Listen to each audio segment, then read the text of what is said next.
DOS. You can play this on PC if you're a fucking idiot who likes to do Linux or whatever the fuck and play backwards ass games from 1992 or whatever. But no, I'm not gonna do that. Why is it quiet? Let's go. Hurry up. Go, fire it up, you. This was like cutting edge for its time. I was like, oh my god, this is the greatest graphics I've ever fucking seen in my life when I saw it. I was like, wow, it's full 3D the entire fucking game. It was like the first time we had ever seen it, maybe. I was like, oh my god, these graphics are the greatest thing. I just jizzed my gamer pants. And now, I did it again.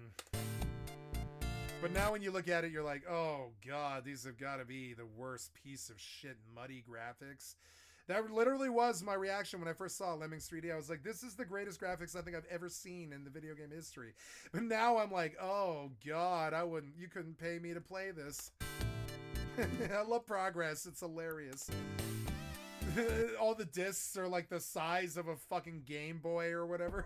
They're like the size of a Steam Deck, and the floppy discs. You had to get like 8 of them, and you had to load them one after another for like 5 hours. And you're like, this fucking game better be worth it. You get in, and you know 3 minutes later that the 5 hours of install just wasn't worth it. And you don't like this game. Damn it. And you take the 8 discs and you just rip them apart because you know that you're never going to play the game again. And you know that you can't return it to the store because it's a PC game, and you know that you're just fucked, and you use your license on the game, you're not gonna ever play it again. So literally, I think I did this a couple of times. I just took the entire crappy ass game and I just ripped the floppies because they're worthless. They're fucking worthless. You're like, what? And it is like it was like to play this game. I mean, on this, to play this game on DOS, it was probably a 2.5 hour install. 2.5 hours. Something like that. So it probably wasn't that bad on DOS, and you could play it on PlayStation 1, which was how I played it. But oh my god, when he peels himself up off the fucking floor, I literally jizzed my pants, my gamer pants, a third time. You're like, oh my god, he's 3D.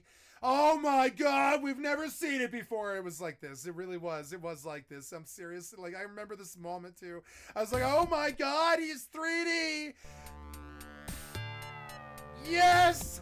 I'm going to burn him. I'm going to shoot him. I'm going to drop him down pits. I'm going to burn him with acid. I'm going to cause him to dig to some fucking pit that he can't ever get out from, 1,000-year grave. You know, like that fucking Star Wars thing with Boba Fett, the fucking 1,000-year gullet of that beast that Boba Fett falls down. You can make the lemming do that. It was so awesome. And I'm like, oh my god, I'm going to burn him in 3D. Yes, he's going to burn. I'm going to burn him in acid. My little 12-year-old brain or whatever, 13-year-old brain is like, oh my god, I'm going to kill this lemming like 4,000 different ways. This was so monumental for its time. And you understand that I'm like, you know, mid-40s and it's a different vibe. Every time some fucking little kid wants to step to me, I'm like, nah, man. No, not like I'm better than you. You're better than me. You guys grew up on better games, obviously.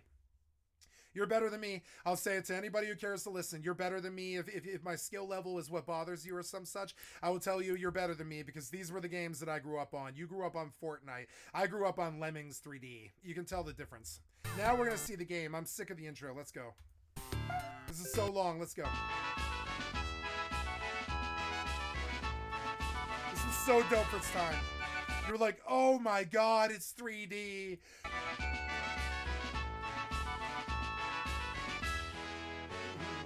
Once you see it, you only need 3 seconds to know that it sucks and I don't want to look at this anymore. Bye. Here is the briefest explanation for the gameplay of Lemmings for all you young whippersnappers. Yeah, let's see how well he does it. It took me like an hour to do. Let's see how well he did it. You start each level with a bunch of these little lads walking across the level. You have a bunch of jobs you can assign each lemming, and the idea is to dig, climb, and crawl. I didn't mention that they've all got this little cut of about 10 different moves that they can do that you get a finite amount of. I didn't really talk about that part of it because I know that nobody's going to play Lemmings. Nobody will play Lemmings. It's such an old, crappy, like pixelated game that it would be hard to do on a modern monitor even. So I didn't even really bother talking about the gameplay, sort of, because it doesn't matter. Your lemmings from that entrance to an exit somewhere else on the level. It was the biggest thing in gaming in 1991. It was. It was like the even biggest has thing. this commemorative statue in a park just down the road from the boys. Like and he's getting. You see this dope ass shit. This like Lemmings was a thing. It was almost big like Pokemon. It was a thing. Definitely. The office, and if you go to the shop underneath the office, there's a plaque saying that they made lemmings here. Of course, none of this explains why they look like this. What is this thing? I can explain why the lemmings look like they do. It's a human, but it's got to be a lemming because they were implying suicidal. They were implying with the title that the NPCs that you had to, herd the cats, were suicidal. So they had to make it look like a lemming, but they also had to make it seem like they were humans, or you couldn't really, you couldn't relate to them. Who cares about a bunch of marsupials jumping off a cliff, right? But if they look enough like humans, your brain is like, no, I must protect my tribe. It had all kinds of cool little like weird lizard brain stuff in it. Like, no, there's all these humans and they're walking in a direction, but they're not humans, they're lemmings, right? So this was how they slid a whole bunch of terrible acid burning and fire and violence and stuff to like fucking 7-year-olds. It was like the most violent game I'd ever played, but because it wasn't humans, it was lemmings, nobody said a fucking word. And I swear to God, this game is homicidal. It really is. It's more death than it is life. It was like the most violent game I had played in that era. I was only maybe 8 years old when I played it, but yeah, it was like the most violent game that I had even conceived of. It's got like, there was so much burning in it and stuff, and all this stuff. It was so funny. Drowning. Oh God, when you saw like 65 lemmings go into the drink, and they're all screaming, and they're like, so they're like all dying, 65 of them or something, and you're like 8 years old, and you're like, no, like Tamagotchi, like your Tamagotchi just died. You're like, no, my entire tribe, no, and you're also really pissed because it's like 22 minutes into the level. Now, granted, you paused for 19 minutes and 35 seconds of it, but I mean, you're still 22 minutes into the level and you just lost the entire tribe to a simple button press, and it was such good gameplay for its time. I love ranting about lemmings. I didn't know. Hair and no mouth or nose. It's a pseudo-human. That's the secret behind lemmings. They're pseudo-humans. The secret behind lemmings. They're pseudo-humans.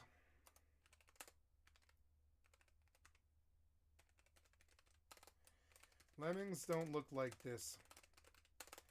How else are you gonna let 8-year-olds drown and burn and drop and drop and murder an entire tribe? Call them lemmings. Implies suicide. It's the connotation. It's oh God, what's that Always Sunny joke? It's like the connotation or something. No, what is it? It's not the connotation. It's like they'll basically have to call them lemmings.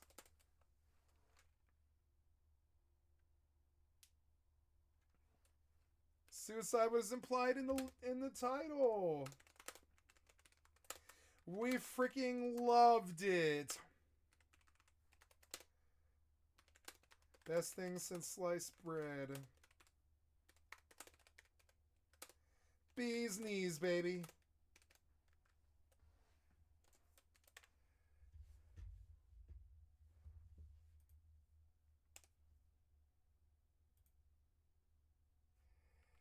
First Rim World, man.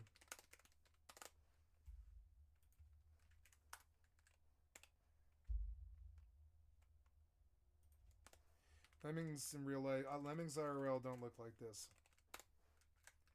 Humans do.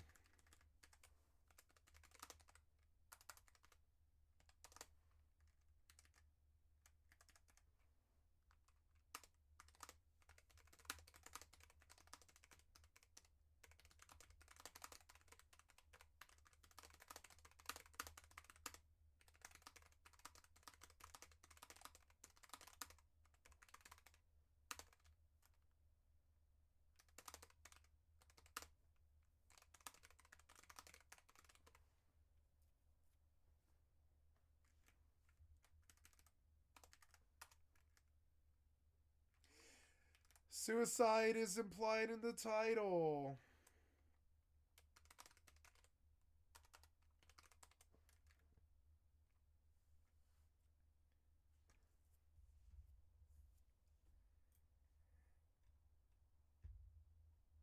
First rim world, man. Lemmings IRL don't look like this. Humans do. How else are you gonna let 8-year-olds drown and burn and drop and murder an entire tribe of humans and laugh maniacally out of frustration and glee as they burn alive in some pit of acid or whatever and still get past the parents? Call them lemmings. Suicide is implied in the title. I freaking loved it.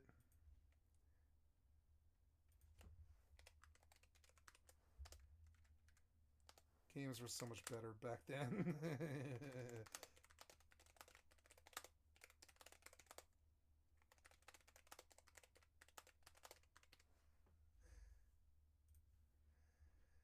Yeah, I gotta copy because YouTube is incompetent. God damn it. Don't start the video over. I'll be so mad. Statue in a park just down the road from the boys' early office. And if you go to the shop underneath the office, there's a plaque saying that they made lemmings here.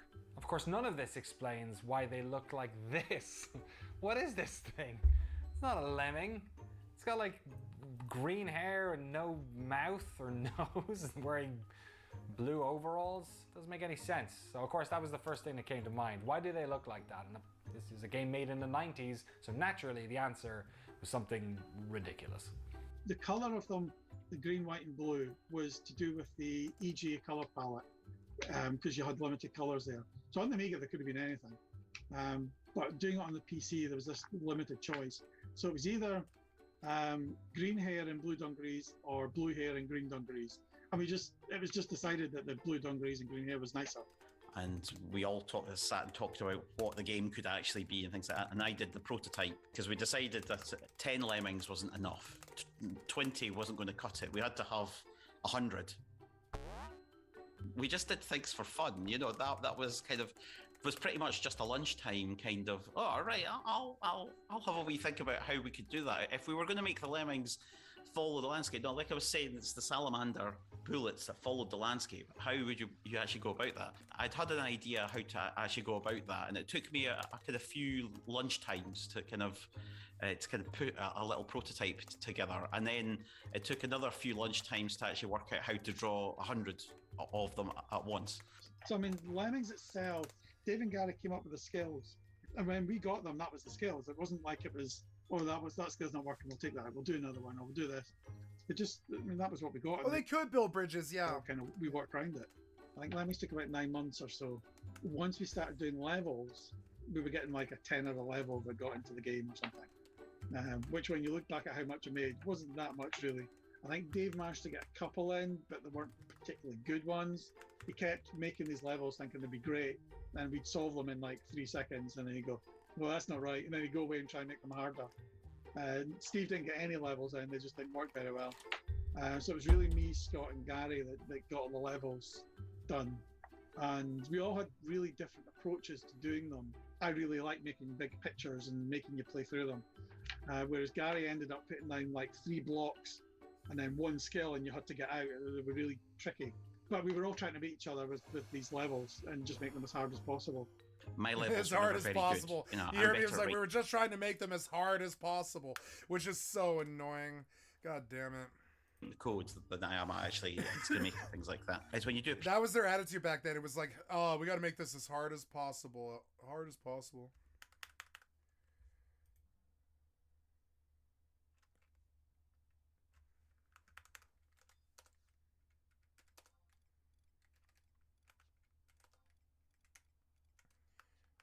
Silver ore. PC game back then, you didn't just have it's kind of one graphics card, and back then you didn't have anything like DirectX, so you weren't writing just one set of code. I had to write VGA, EGA, CGA, and each one quite different from each other. It wasn't a lot of common code that you could actually have. From day one, they were lemmings. That was always the name. And were they lemmings, like you'd say, like, that's a lemming, that's the animal a lemming?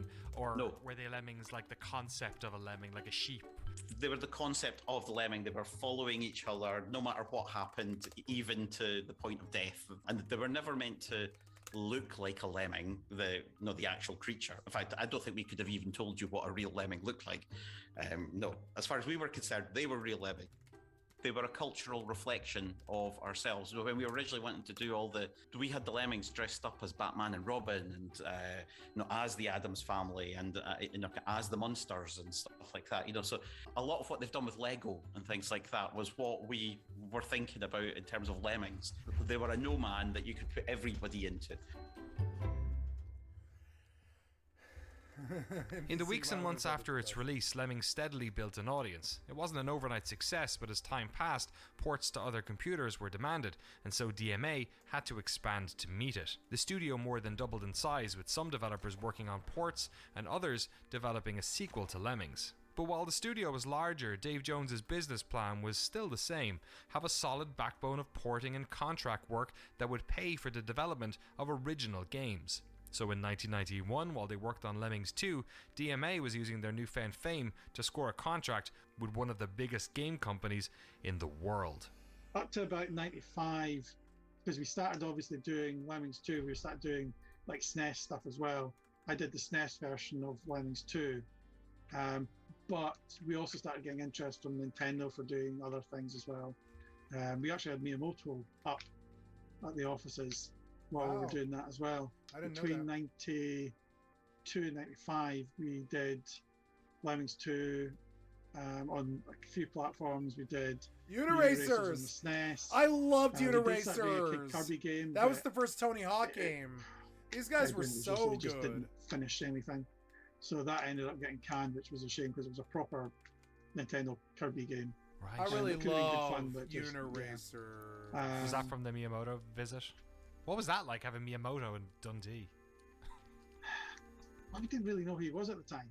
Right. Because it was, early 90s. It's like he wasn't the huge name everybody knows of him later. He was just, there's a guy coming around and try and wear something neat and we'll be standing behind you for a bit. That's kind of it. Kid Kirby was one of a number of projects that never saw the light of day, and this was kind of par for the course for studios like DMA back in the mid-90s. Kind of like record companies, studios would often have multiple projects going on at once, taking bets on which one would be a success. With shorter dev time and much less known about consumer behavior in video games, it made sense that some games just didn't take off. But DMA was also suffering from other common growing pains. While some teams within the studio had the right mix of experience and personalities, others didn't. And while a great team didn't always necessarily create a great game, a bad team never did. Finish. I guess You could tell from working with a team whether they had traction and the game was going forward, because that was the first barrier. DMA was famous for actually never finishing things. I'd just come off Uniracers, and Uniracers was a really functional team. Now I went across to work on Kid Kirby, and that was just totally different. That was my first experience of, hang on, I thought game development was like this, but it's like this. So yeah, just personalities involved, the approaches of people. So yeah, when it got canned, in the end, I was not particularly shocked. At the end of Lemmings 2, I wasn't particularly, because I'd had quite a lot to do with the original Lemmings, and I wasn't really particularly happy with Lemmings 2. We had so many skills in Lemmings 2, it was unbelievable. And we actually discovered at the very end that there was about 10 skills that we hadn't actually used in any levels. We had to just go back in and just go and add them in. I hadn't been particularly happy with the way in which Lemmings 2 had actually been run, and I decided to leave. And that was when I started Visual Science. After Lemmings up to 95, we grew from those 5 to 10 up to 95 would be in about 50 or so. And then when the GTA stuff kind of got signed with BMG, GTA, Tactics and Clan Wars all got signed. And that was a big deal. I mean, that was a couple million quid's worth of contract. And the company went up to like 130, 140 folk. So we had lots of offices, second building, lots of dev stuff as well. So it grew hugely. I vaguely remember job interviews, but we were totally making it up as we went along. That's the honest truth of it. Nobody really knew. There was no template you could follow. No. Nowadays, you've got people who've come through university, they're trained to do video games, they're all fluent in all these software tools. But remember, this was like pre-internet, so nobody could download a tool from a website and figure out how it worked in their own time and then come and use it. Yeah, I We were wouldn't getting have people done coming it. for I jobs wouldn't have who literally tried. hadn't touched a computer. I think these guys are It's- crazy. I think people forget just how how hard it was. pioneering a lot of that stuff was back then, and particularly before the internet, like when you couldn't just Google something, you literally had to know someone, phone them, wait for a magazine to come out, go to a library in order to find this stuff out. It's Yeah. you can't comprehend it now. It's a totally No, different it's world. a different thing. We have instant access to information now. We didn't have that back then. You had to go to a All right, you library. probably noticed the new guy, right? You did- His if you name is didn't Colin know how to Anderson, do and a as the level or keyboards in the something, you had to background go get a suggest, magazine he was the from a audio library director or at something. DMA for several years. I It got was his email fucked through up. somebody else at the company who suggested Colin could speak to the variety of teams that were working at the studio Like once they Skyrim, expanded after the launch of Lemmings. So let's set the scene. DMA has now ballooned up to about 100 people and they're working on multiple projects. And while Lemmings had been a success, it had come because of this sort of Nice. brainstorming ideation that had come from everyone in the studio. Everyone was sort of like had their paws and fingers in Lemmings to a certain extent. With the studio much bigger and working on loads of different games, that type of creativity, it's not exactly scalable. On top of that, the studio had a lot of turnover and new hires. Some teams were functional, while others dysfunctional. And hey, while we're at it, let's throw in the thing that killed more studios in the UK than anything else. The move from computers to consoles, from 2D to 3D. To solve this, the studio broke into different teams and took on a lot of projects over the next era. During the next few years, a 2-game deal with GT Interactive was signed, as was a 4-game deal with BMG Interactive. The next game we're here to talk about is the most notorious of the bunch, even if nobody expected it to be. So Mike and Russell, who I managed to get a hold of early on, they were also able to speak to Grand Theft Auto, and so was Colin. But at this stage, I really wanted to talk to more people at DMA, people who'd worked on GTA and other games there at the studio. And this is where I started to run into a little bit of trouble, because GTA was a funny team. A lot of them hadn't made a game before GTA, and some of them didn't make one afterwards. And I also wanted to see what it was about the other teams at DMA. What was it about certain teams that made games that were hits and other ones that maybe weren't so much? There's one thing though that was commonplace with everyone I talked to about GTA, is that for all the folks who worked on it, right up until when it was done, nobody thought this was a hit.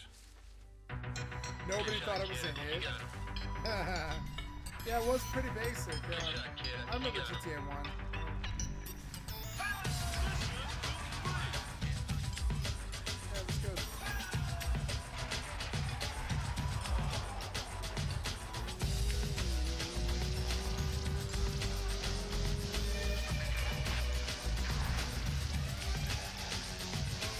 The original pitch for Grand Theft Auto was a game called Race and Chase, a top-down driving game set That's in the a Grand Theft Auto contemporary that I city. grew up on.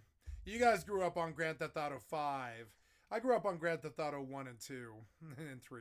Where you could chase cars, play as cops, or be the robbers. In recent years, the original design document for this game has surfaced, but as part of their research for this documentary, our friends at the Video Game History Foundation uncovered a bunch of new assets, including some original sketches from artist Donald Robertson and these 3D pedestrian designs by Stuart Watterson. According to lead artist Ian McHugh, they planned to render out frames from these animated models for the pedestrian sprites, but it never quite worked, and then Stuart left the project, so they ended up hand drawing the sprites in D-Paint instead.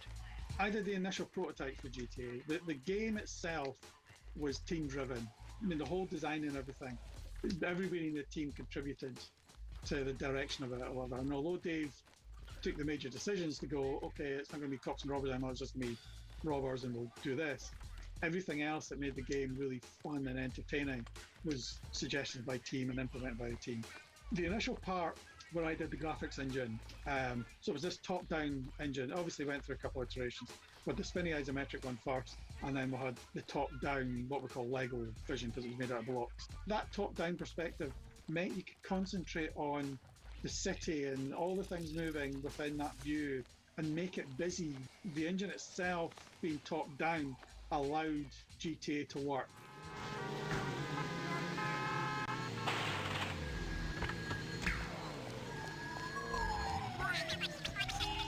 So, you know, for the first few months of its life, it was called Race and Chase, and you were a policeman, and you were trying to clean up the city. But it was only once we actually got a playable kind of prototype, you know, a demo up and running, it became apparent that if you were a policeman, if you were going skidding through the park, knocking pushchairs and buggies out of the way and running over old people and families having picnics, you had to get penalised. You just, because it didn't make any logical sense. You know, the cognitive dissonance just was vast. that's weird. So, you know, the decision was made by the team, and the team had autonomy over all of this. Let's get you to play a criminal. Let's see how that feels. And yeah, that was the turning point. Now, all the people in here are working on what DMA hopes will be its new blockbuster. It's a game called Grand Theft Auto. It's got to be finished by the end of June, so they're involved in some pretty hard work in here. It's all about a car chase through the streets of a fictional, probably American city. Here are some of the maps they've been working on.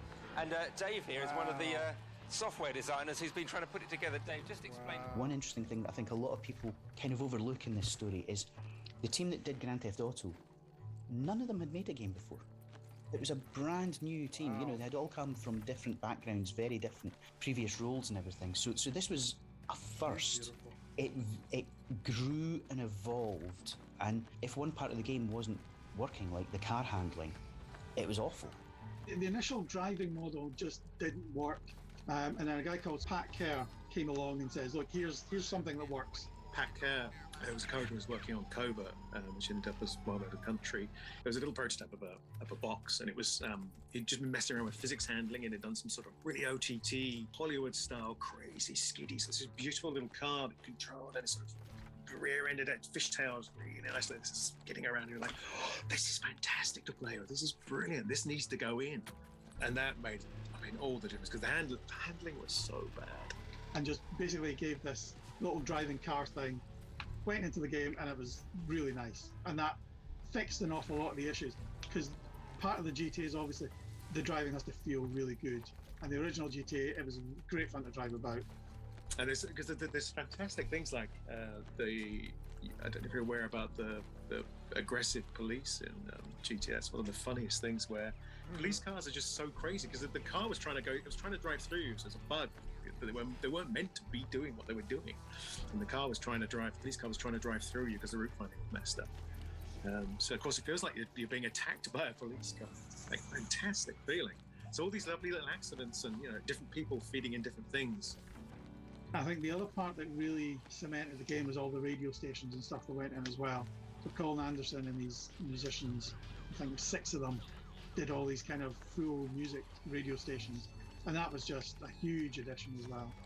If you look back at that original design document for GTA, the mention for audio is something like there will be 1 megabyte of RAM available for sound. That's the audio design.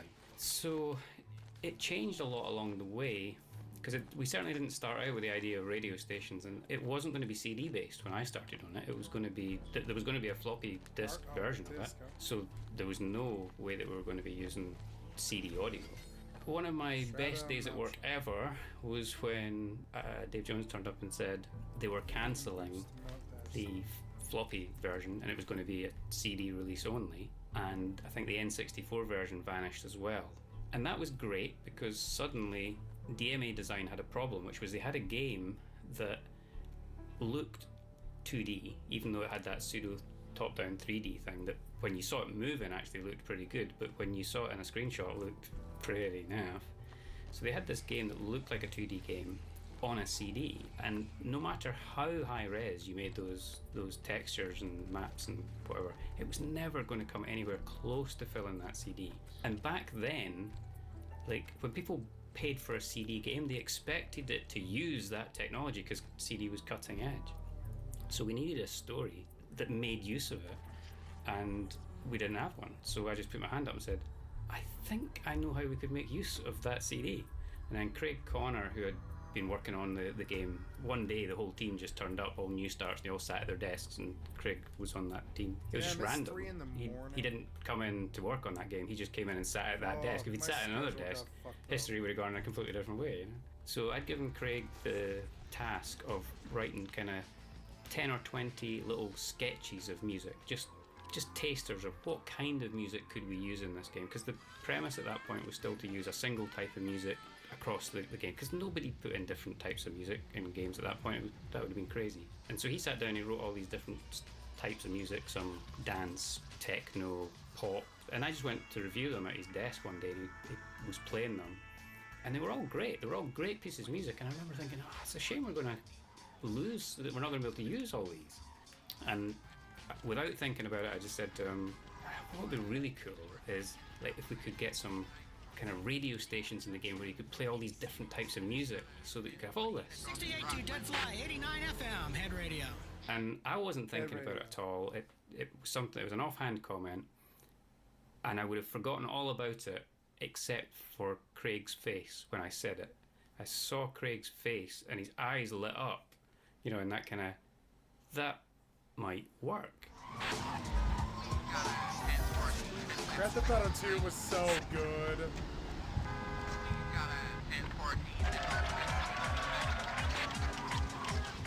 Now this is DMA's music department. As you can see, they do use real instruments here. Let's find out what they've been doing for the Grand Theft Auto project. Craig, what have you been contributing? I'm working on a radio station at the moment, the hip-hop station. There's a variety of different stations in each car that you go into. Every time you get into a car, you get different music? Yeah, different station. So this is a hip-hop channel that we're in the middle of doing just now. So you're not just taking it all off a CD, you've actually composed it? No, everything's composed in-house, yeah. Amazing amount of work. We'll let you get on with it. Right, okay.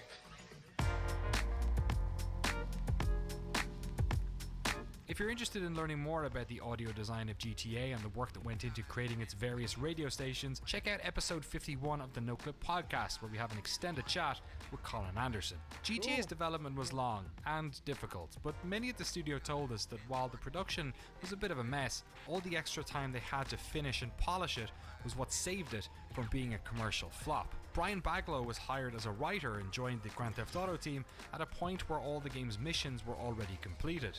His job at the time, to retrofit these missions with stories. Each of the cities, you could go around wherever you wanted, but the missions were incredibly limited, you know, so your character could run to a building, get in a car, drive a car to another location, get out the car, or drive into a building, come out, jump onto a motorbike, zoom to another point in the city, shoot a guy, and then, you know, take a different car to the docks. And so what happened was the level designers were building that as a series of activities, and I was then backfilling and going, what are we doing? Now that was compounded by the fact that not only was it entirely non-linear, but the only way we could convey information was through a pager that had, as I recall, I think it was 120 characters or 110 characters. It was certainly under Twitter. And so everything had to be done through the pager, and the pager could be triggered by either driving over a specific tile on a map or by picking up a car. So what I did was I ended up going out and basically jotting down every single heist movie, crime caper, you know, crime thriller that I could think of from the last 50 years, and going, you know, all the good bits. You know, remember the elevated train chase in The French Connection? Right, that's going in. It's the heist gone wrong from Reservoir Dogs? Yes, I'm having that. And so the whole thing was implied. There was so much in there that you could discover. You know, simply driving down an alley and smashing through some crates and watching them go through to, you know, the kill frenzies with all the little remote control cars and everything. The fact that you know, the more you played, the more aggravated the police got. Your wanted level went up. Realizing that you could take cars through a spray shop and a bomb shop, and, you know, there's all these little things that came together. It rewarded you. The more you played it, the more you explored, the more you experimented, the more stuff you found. You know, so it made you feel like you meant something in the world. You were affecting change. Yeah. The missions. And I miss this. It's hard to describe what he just talked about. A lot of games don't really do this so much anymore. They don't like inspire you to explore them. They just drag you down some linear fucking thing. Like, this game has always really satisfied my sense of exploration. Sometimes I want to pump the graphics, and I wonder sometimes how much frames I would lose. Like right now, I don't know. I am in medium everything. But I mean, I don't really need to be, because I'm not really playing this game, and I think I'm going to go to performance unless I go out and do something. Yep, and then, like, this game, you can understand that maybe I don't want it taking as much bandwidth as it is. Maybe turn the tune mod off or just stop playing the game for a while. I don't know. I like FFXI, but it doesn't really fit my roster in terms of modernity. And I've done most of what I can. Oh no! Oh, I guess in December, or sorry, yeah. Maybe I should put Final Fantasy XI down for a while because I've got Tau coming on what is that, December 23rd or something. And I have been playing so much FFXI, but not really on like a main level, just grinding it. It'd be nice not to have to fucking worry about it for a while. I just sit there for about 6 weeks and just like, you know, and come back for Tau. Start leveling again on like a black mage with my Octave Club. Because, yeah, like I like having FFXI, but it's I don't know. I don't know. I like that I can play it in the background and still get like progress in it.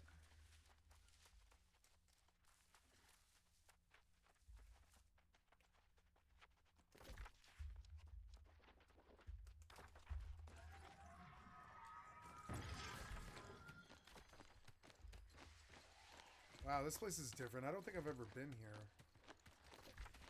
Oh no, I've been here before. Oh yeah, never mind.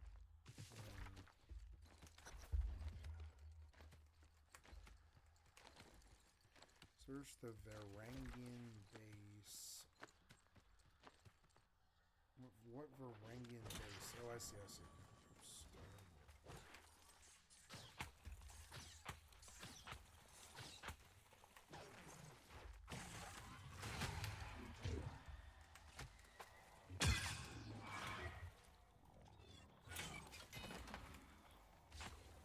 Why is there a dire wolf here?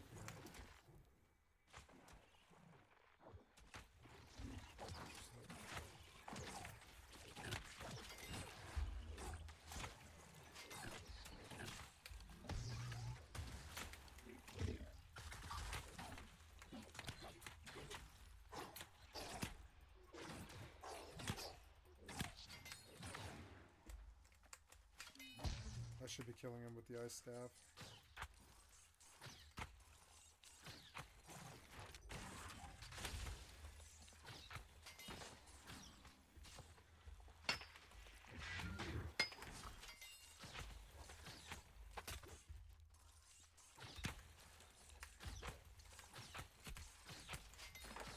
See, like if I bump it to very high right now, will I lose frames?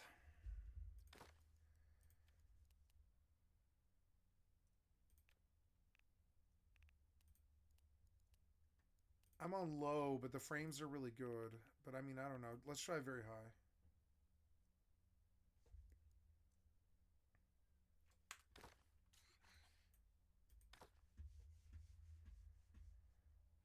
Just give it a minute to render and stuff.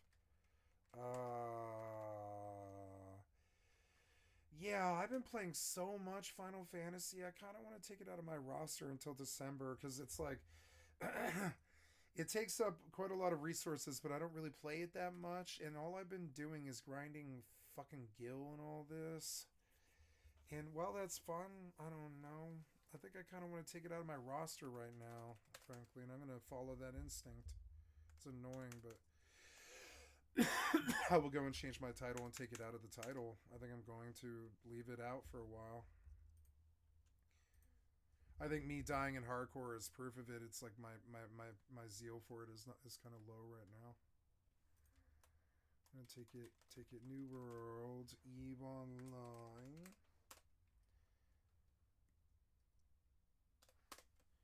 React content. And the MMO lifestyle, right?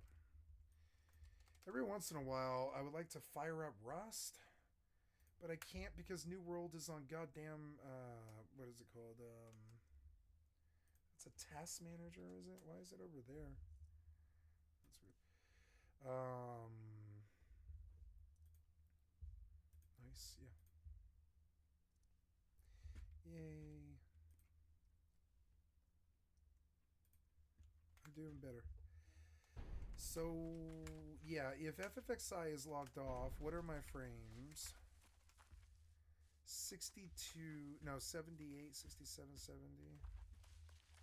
Wow, the game looks a lot better.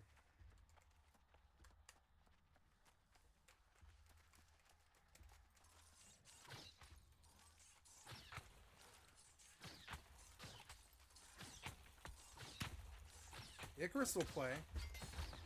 But Icarus is annoying because of the fucking storms all the time.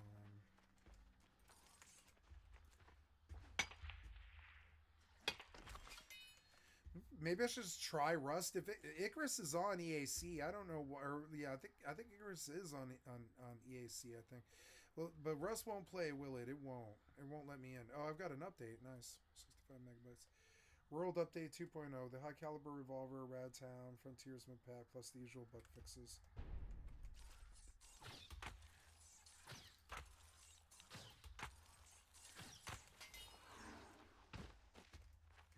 Man, it looks a lot better and very high.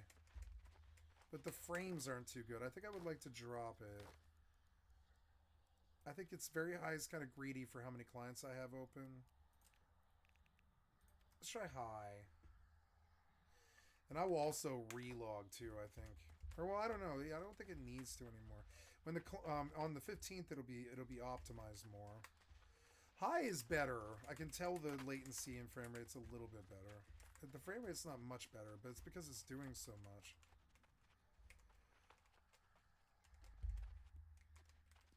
I could drop stuff. It also might be just rendering and stuff. It's playing well.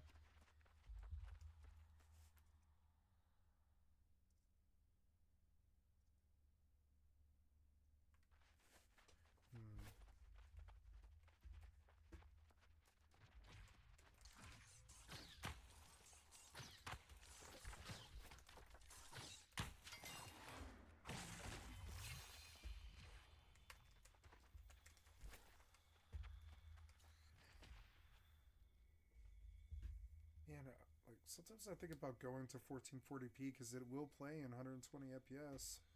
I don't know. No, with multiple clients, 2K is better.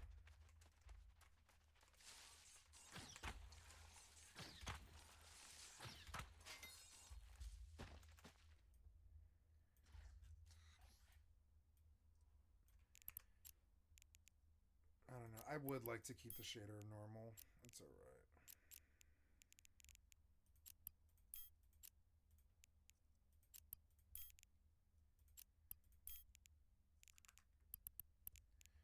Shader where it's at least like, you know, the frames are okay and the game looks okay. Yeah, these are the games and the settings I want. I could just replace FFXI with Icarus and just take Icarus seriously. It's actually a pretty good game. Or even, like, I haven't been back to Nightingale in a while.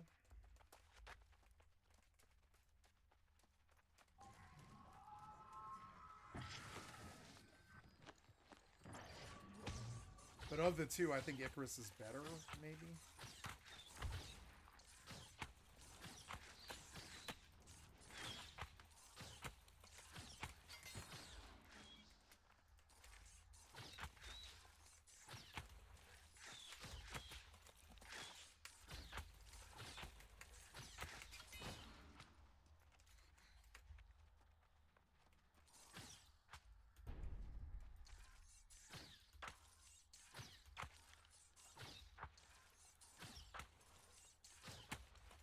FPS up here.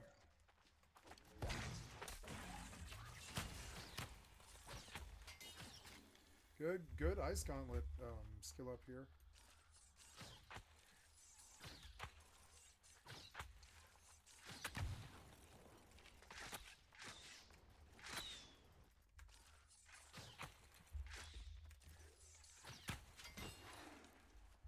Wouldn't mind Ice Gauntlet skill, yeah.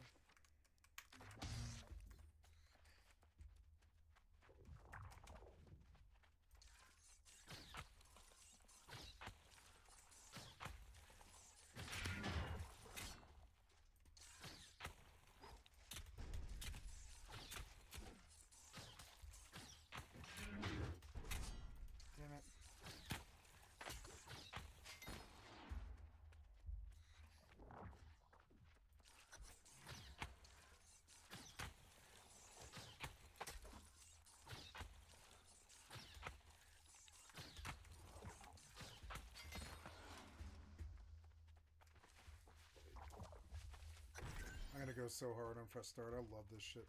It looks so good in high. I might just leave it. The only time you really need to turn it down is ECRs. Otherwise, it's really good and like very high. I forgot about it, but you can pretty much drop this game at very high if you're outside ECRs or like dungeons or that kind of thing. It looks so good. Maybe I should bump it. Because the frames seem to be doing really good on high, actually. No, I don't know. High seems like it's doing well, and the frames are really good. I'm just going to leave it on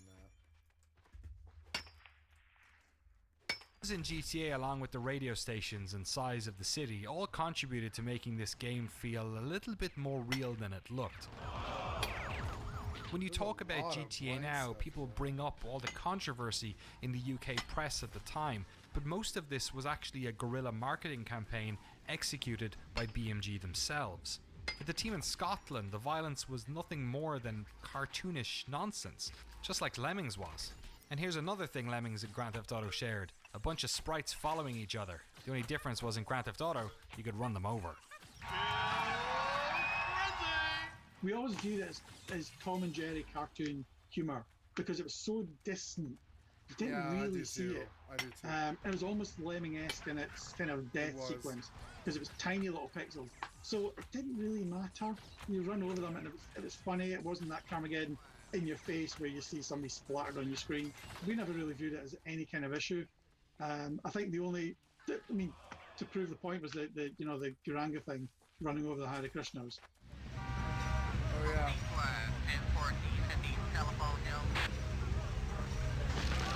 Oh, Guranga. All the scores that add up and everything, it all goes down to that arcade roots that it came from. And all the missions and everything came along later. So that Guranga thing just, it was a multiple kill situation that you would have had in the arcade with spaceships where you just kill them all. And it was the same kind of thing. Wait, are they going to give me a wolf? While DMA worked on the PC version of GTA, it was the PlayStation version that brought the game into living rooms all around the world. Yeah. Russell Kay had left after the development of Lemmings 2 and founded his very own studio, Visual Sciences. But then one day, deep into GTA's development, they got a call. So DMA had been working on Grand Theft Auto for quite a while. We got a phone call. Initially, it was pitched to us that they were needing a bit of help with PlayStation 1 version and Sega Saturn, actually. It turned out they didn't have it running on either of them. And to tell you the truth, the team had no technical knowledge as to how they were actually going to do this at all. And we thought we were going to have to ditch some of the game itself to make it fit, but actually we managed to get everything in except for trains. While we didn't have trains that you could get into in the PlayStation 1, we still had trains that just moved around the city, but a player couldn't get into a train. And so we had to cut out one or two missions that were all revolved around trains. I don't know whether or not they kept them into the PC one or if they'd removed that as well. There was a question mark as to whether or not, because there's from memory, there's 3 levels in GTA. We thought we were only going to be able to have 2 to start off with, and that was mainly a time thing, whether or not we were actually going to be able to do it, because we also had to cut down all the graphics palettes. They'd done full color 256 color graphics, and on the PlayStation 1 we could only handle 16 colors per tile.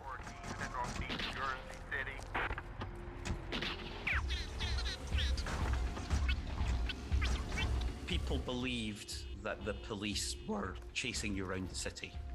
People believed that the pedestrians were walking and they had sort of goals that they were going for. People believed that there was other cars that were moving around and had goals as well as to what they were actually going to do, and that you could follow them and they would be doing particular things, when in reality that was nowhere near what was actually going on in the background.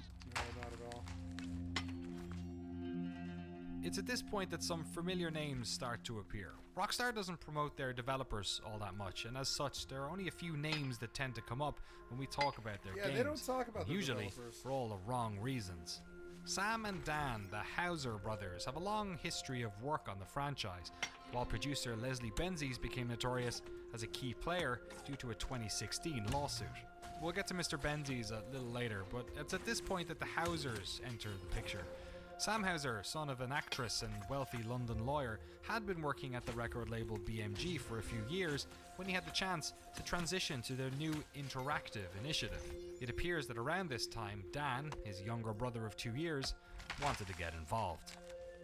At Visual Science, we ended up hosting a team from BMG Interactive on the QA side of things, with one Mr. Dan Hauser as being, he was embedded with us, who just sat with us and it's going to play through the game, and it's going to help us find all the bugs. Sam Hauser was just a producer at that point. The DMA guys keep saying that they hardly ever saw Sam, but it's because we had Sam around at our place all the time.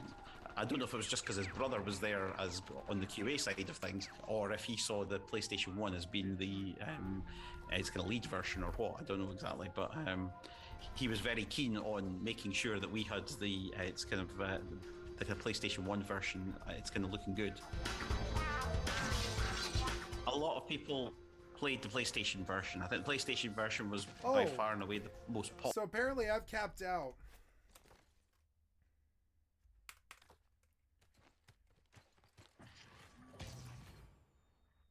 Mount unlock. I got... Oh, wow, I did. They gave me a wolf? Oh. Open the wolf shop. Nice, yeah.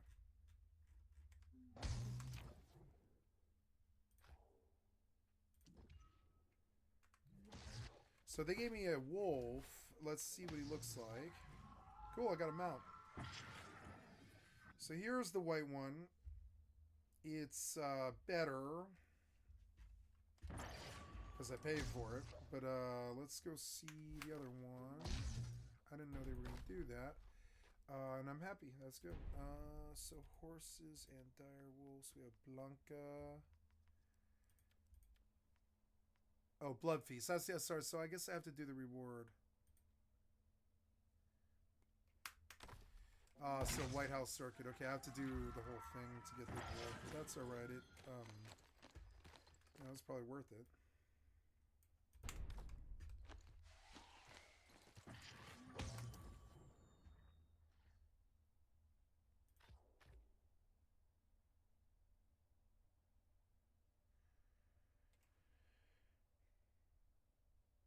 Okay, so does okay, so New World mounts cap 250.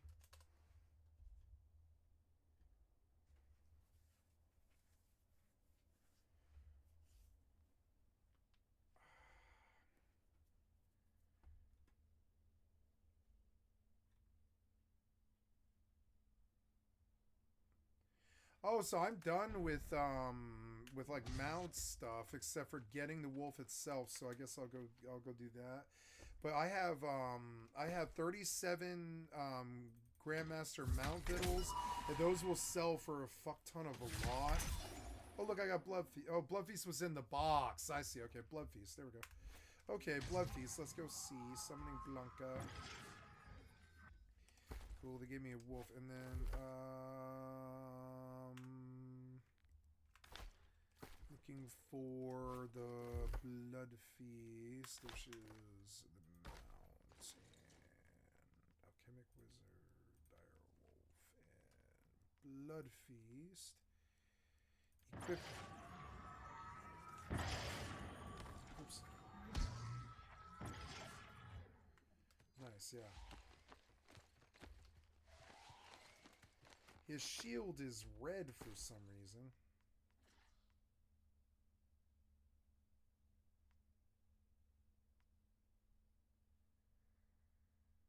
Epic mount strap. Okay, well.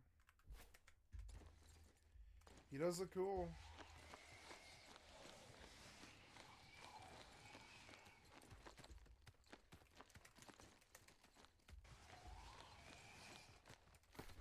Okay, so yeah, changing the mount again. So I got another mount. That's good.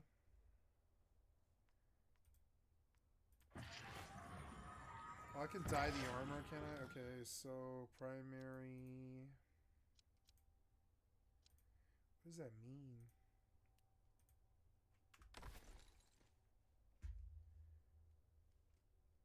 Actually, I like the red on the white. I think it looks dope. So, yeah.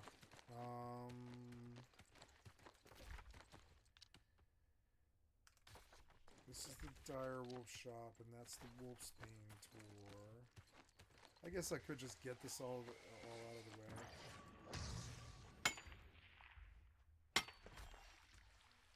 I don't really see the difference between high and very high at all, so I'm going to bump it. Well, like when I'm out in the open world, why not? I'm going to start using their video quality more.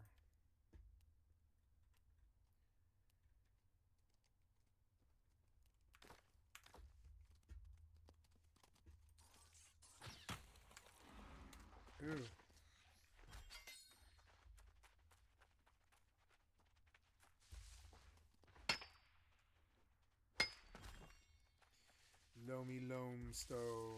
Loamy Lodestone, excuse me. I love Loamy Lodestone. Loamy Lodestone.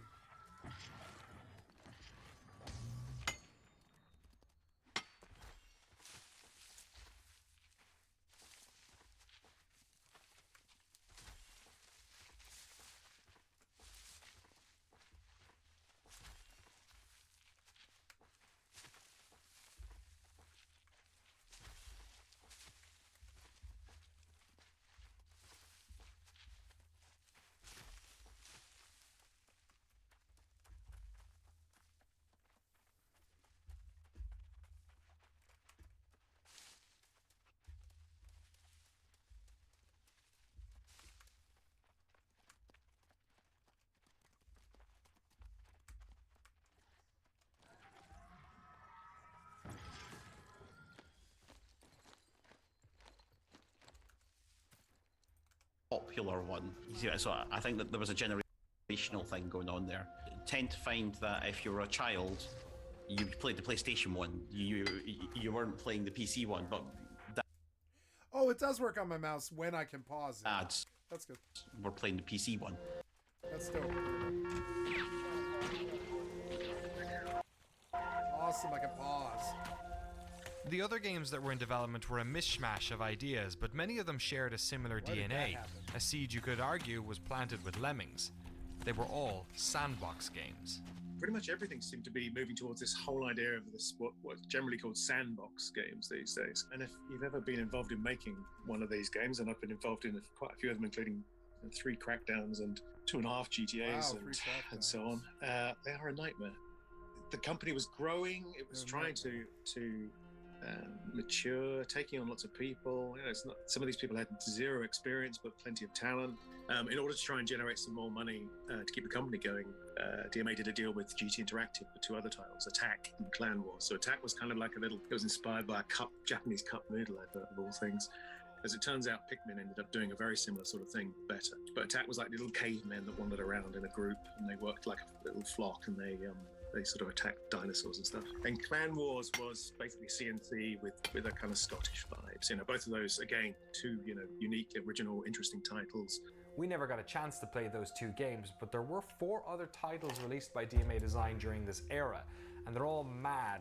So to help me explain them, I entrusted the help of Brian Baglow, who worked at DMA Design and subsequently was PR manager for Rockstar, to tell you all about Space Station Silicon Valley, Wild Middle Country, Tactics, and of course, Body Harvest.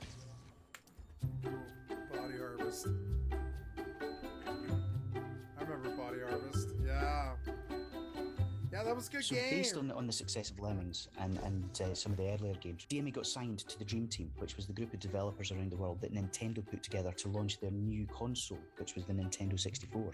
And so they came up with a game called Body Harvest, which was essentially a 3D free-roaming sandbox game in which you played a time-traveling commando who had to go back to various periods in Body Earth's Harvest was history good. and defeat huge insectoid aliens. There were elements of GTA in there because you could wander wherever you want, you could pick up vehicles, you could go into buildings.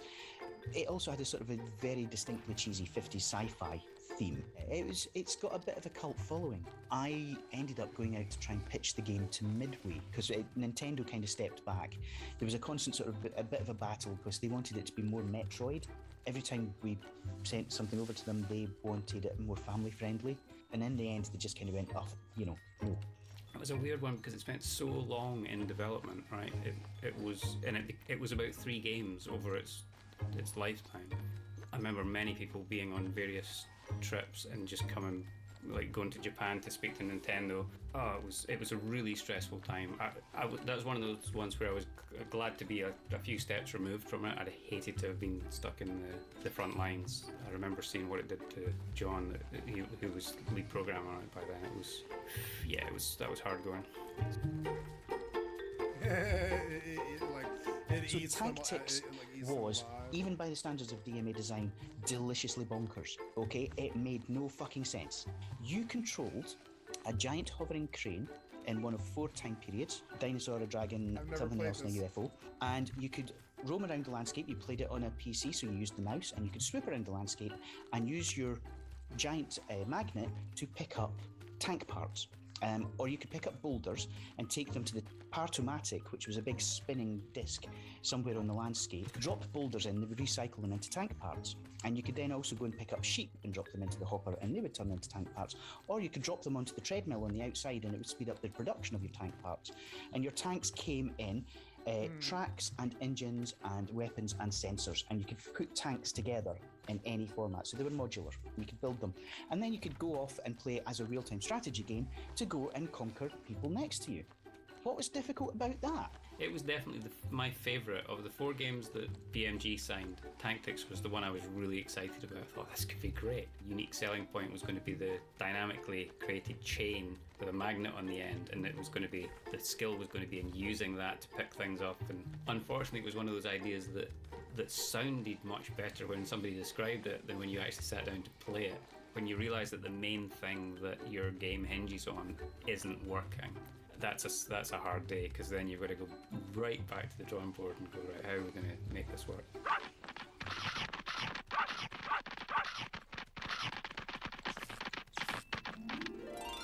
So Space Station Silicon Valley was I remember that game. set in a space station which had been lost in space for years, and it was an experimental space station populated entirely by robot animals. All of a sudden it pops back into existence just in the solar system, and so they send up Earth's unlikeliest heroes, Dan Danger and Evo the robot, and they crash into the space station, and Evo is junked, and all that's left is the silicon chip inside his head. You know, he's just a silicon chip, he has no power, so he powers down really quickly, and to survive he has to jump into the different animals. And so you can become all these different animals, but there are different variations on each animal. So you've got a dog, but then the dogs have evolved indifferently. So you had a dog on wheels, which had little rocket packs, so you could have races. There was also a dog with wings and a lovely white scarf and flying goggles, so you could go zooming through the space station. And so you had to basically get through all of these different levels, solve puzzles, get to inaccessible places, hit switches, all the classic platforming mechanics. The Silicon Valley team were a good team.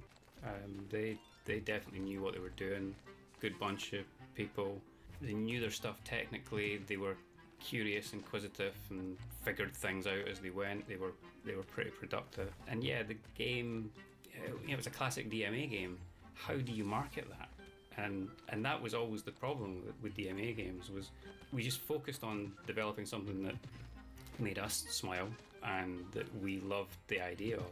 But then when it came to actually communicating that, I do not envy the marketing team at any of the publishers we ever worked with. Yeah, they were a good team. Les started as a programmer. He was lead programmer before he was producer. He took over production later on. It was clear that it needed more production, more hands-on production, and he was brilliant at it. He was just really good at it. And he worked really well with Gary Penn as well. So Gary came in as creative manager, and he helped to sort of focus that project a little bit, as he did with so many of the games that DMA were working on. They were working on a game called Covert, which was going to be sort of a hunty, sneaky stealth game. Couldn't get it working, so the team kind of flipped, and they came up with this open world game, again sandbox, where you played tanks, and the tanks all had different characteristics, different performance, different handling and everything. And you basically had to trundle around the planet, blow shit up, and collect power cores. Again, you know, the sound was fantastic. I thought the level design was wonderful. Rockstar published it, and it came out on the Dreamcast as Wild Metal. Because Wild Metal. I think Okay. the consensus was that country would make people think it Yeah, was a country and yeah, western Wild game. Metal. I guess I kind of remember. I don't think I played it. I remember the game. I remember that it exists. All of these games are very different, but they do share one commonality. None of them got a sequel, but just like their greatest hit Lemmings, Grand Theft Auto did.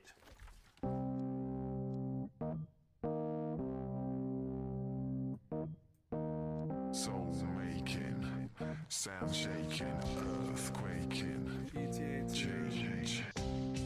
GTA 1 is still my reference point when people talk about the importance or not of polish time, of post-production on projects, because I saw what GTA 1 was like when it was feature complete, you know, technically had everything that it was ever going to have, and it was borderline unplayable. Yet you fast forward 6 months and all you've done is tweak stuff. You know, you've fixed bugs, you've tweaked physics, you've changed bullet velocities, you've improved the audio, you've done all this stuff, and it came alive. You know, the team had been on it for 3.5 years. That was a long time back then in the mid-90s. You know, that was a long, painful development. You know, there was a few people got burnt out. So I think they just wanted to do something very different, and the obvious thing was to change the setting and set it 20 minutes into the future, I think was the phrase. So there was a lot of sort of references of Frank Miller stuff and everything going around, because it was just, right, we need to make this substantially different. Soul making, sound shaking, earth quaking, change.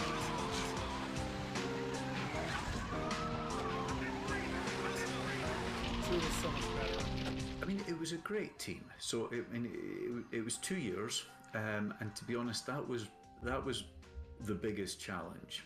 I remember sitting down with the marketing team at Take-Two, and they needed us to commit to a launch date 12 months out. I mean, it was completely unheard of. But the logic was sound, because they said, right, we want to put this in the sand, because by this point the first game had been a success. They wanted to put this marker down and tell everyone else, right, this is when the second Grand Theft Auto game is coming out, so keep your games away from this. This is our date.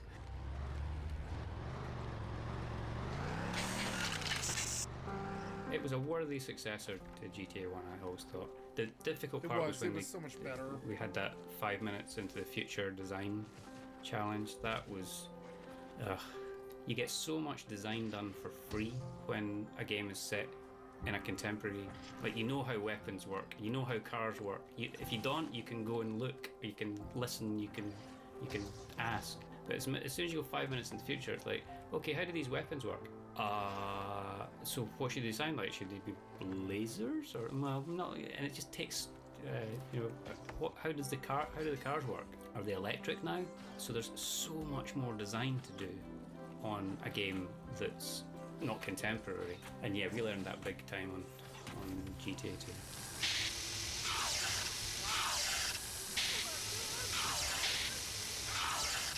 The last sort of 6-9 months were basically just a big long crunch.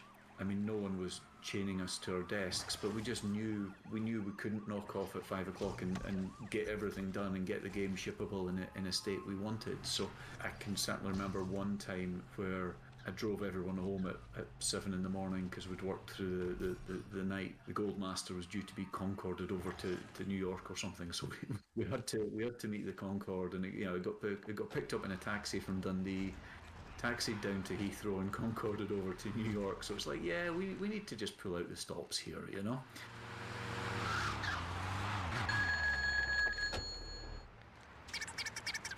The thing that I liked most about it, that never actually panned out how we'd hoped, but it was the fact that there was no prescriptive mission order. You know, in the first game, you had, certain phones would ring, and you had limited choice. You had a little bit of choice what you could do, and obviously between missions you could go off on tangents. What we tried to do with the second game was really open that up, and depending on how you sort of favoured with the different gangs, you were taking different missions. So we wanted you, the player, to be much more in control. Job complete. And we understood the gameplay a bit better by that point. So yeah, I think it was a richer environment, richer set of missions. Most of the design decisions were made with the whole team. That we basically evolved the game on the fly, and I think it was every Wednesday morning I would just go down to the team room and we'd all get around the whiteboard and go, right, and we would just brainstorm stuff. So some of that would be vehicles, what's some of the functionality that the designers need to build into the mission structure. Kind of got done by committee, which was great in terms of getting the team bought in, but it was just a very different structure to how you develop games now, where ultimately it's a much smaller group responsible for making sure it's tight and focused. But it did mean everyone was bought in, because it was all group decisions on what could and couldn't make it in.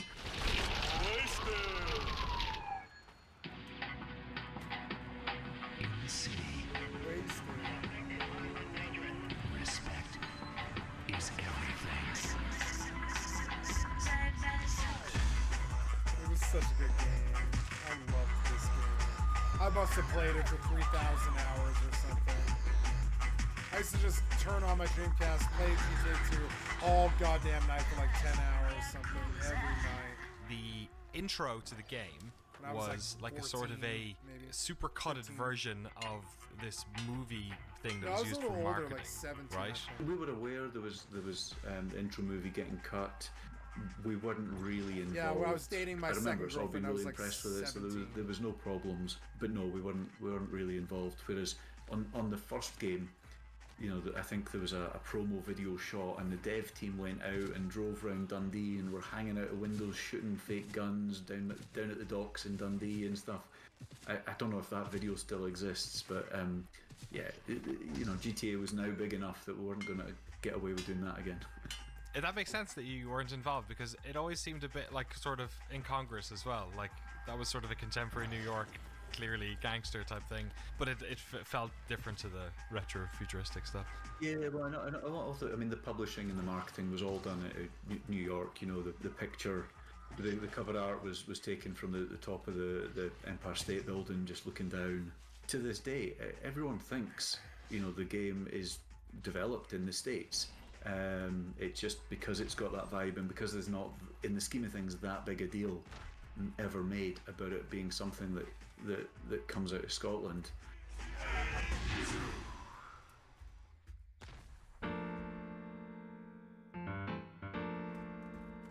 History records Grand Theft Auto 3 as the final game from DMA Design, but in truth it was GTA 2 where this story ends. DMA had been passed from pillar to post over the late years. Just before the release of 2, Dave Jones sold DMA Design to Gremlin Interactive for £1 sterling and around £2 million in debt. And just after GTA 2 launched, Gremlin were in turn acquired by the French publisher Infogrames. But family-friendly Infogrames were concerned about the negative publicity Grand Theft Auto may attract to them, so they looked to offload the studio pretty quickly. This is when Take-Two Interactive, who wanted Grand Theft Auto, bought DMA and made it part of their new label, Rockstar Games, which was being headed by two brothers recently hired from BMG Interactive. Early copies of Grand Theft Auto 3 have the DMA logo on the back of the box, while later copies would feature the studio's new name, Rockstar North. But from all the people we talked to, the truth is that DMA came to an end when the studio moved from their native Dundee to set up shop in Scotland's capital, Edinburgh. This is where Rockstar North still calls home. This is where many of our interviewees decided to part ways with the company for one reason or another. Some of them had simply just crunched on GTA 2 really hard and needed a change. Water wishes others rest. still cited Take-Two's corporate culture. They didn't really vibe with how self-serious it was, and they wanted to do something else. Others still just didn't want to move to Edinburgh. But some of them did work in the early stages of Grand Theft Auto 3, so I was hoping they'd be able to answer the question that has been bugging me since we started this. Who was it that stuck around? Who were the people who were there in the story of DMA that shepherded Grand Theft Auto into this new era? Fire? Yeah, I got it. So the Silicon Valley team was superb. So you had the core of that team was Les, who was the coder, and he was kind of looking after the team. There was Obi. Obi was fantastic. He was a really sharp coder. And then Aaron Garbett, who was the artist, very creative. And they were kind of the core of that team. And they became the core of the GTA team, so GTA 3 team. And they're a really good, tight, effective unit, really good at getting things done, which was the best thing about it. And they also had a really good game feel. They really understood, the importance of how things should feel. I think it was Les's belief in himself and Obi and Aaron that they would get these, they would be able to make this game properly 3D. It was essentially the Silicon Valley team that took over GTA and became the GTA 3 team at that point. So the Silicon Valley team, to my mind, were the team that really took it and ran with it. But the way I always looked at it was, it took the whole of DMA design and every game that DMA design ever made to make GTA 3. Because when you look at what it became, it had bits of Body Harvest in it, the open world vehicle 3D thing, or they'd already encountered and attempted to solve the design for how you structure missions in 3D open world landscapes. Same with Silicon Valley as well, they'd already done that. But then the physics part of GTA 3 came from Wild Metal Country, because I think Bill Henderson was working on the physics. Like, Wild Metal Country was really heavy on the physics. It felt like no one team within DMA on its own could have made GTA 3. The only reason GTA 3 happened was we had a great team who were really good at focusing and producing and organizing, that had all the support around them from all these other projects that we'd learned hard lessons from. There were just a lot of people who didn't know how to make games to begin with, because we were hiring people who had never made games. But by that time, in 99, 2000, we had people who had made and released games, and they knew what to do. And then it was a case of getting the right people together to lead certain parts. Yeah, I don't think the GTA 1 team could have made GTA 3, and I don't think the Silicon Valley team could have made GTA 3. To me, it took DMA design as it was then, the whole of it. To my mind, it was that institutional learning from the whole way through, and all the mistakes that had been made on all the projects that culminated into that one thing and really got that one over the fence. Like the commercial success.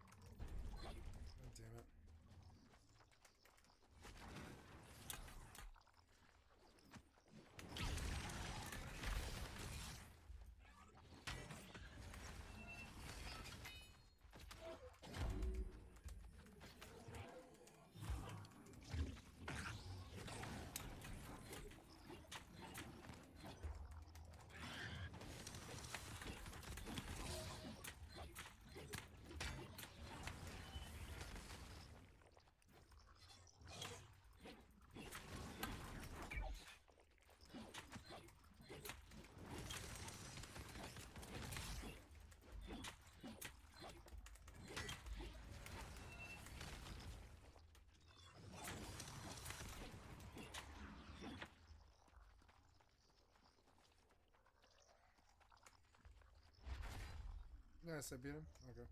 Success of it is almost by the by, but just the technical, what it became was incredible. It's fantastic to think that DMA ever produced a game as good as that. Yeah.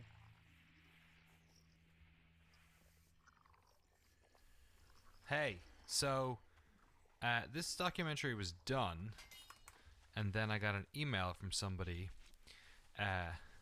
important, who was like, I worked on a bunch of these games at DMA, and I worked at Rockstar. If you have any questions, let me know.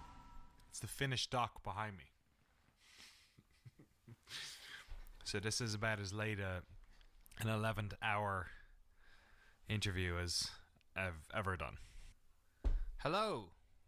Hey, how are you? Hey, there we go. Not too bad. How are you keeping? All right. Good Thanks. to talk to you. Let me just say that I'm actually quite a big fan of your series. I think your videos are amazing. Wow, thank you so much. That means a lot. Whenever we hear like people actually make games, especially, you know, some of the best games ever, watch our stuff. It's like the most humbling thing in the world. So thank you so much. Yeah, no problem, no problem. It's always fun to talk about the good old days at Dundee. So, anytime.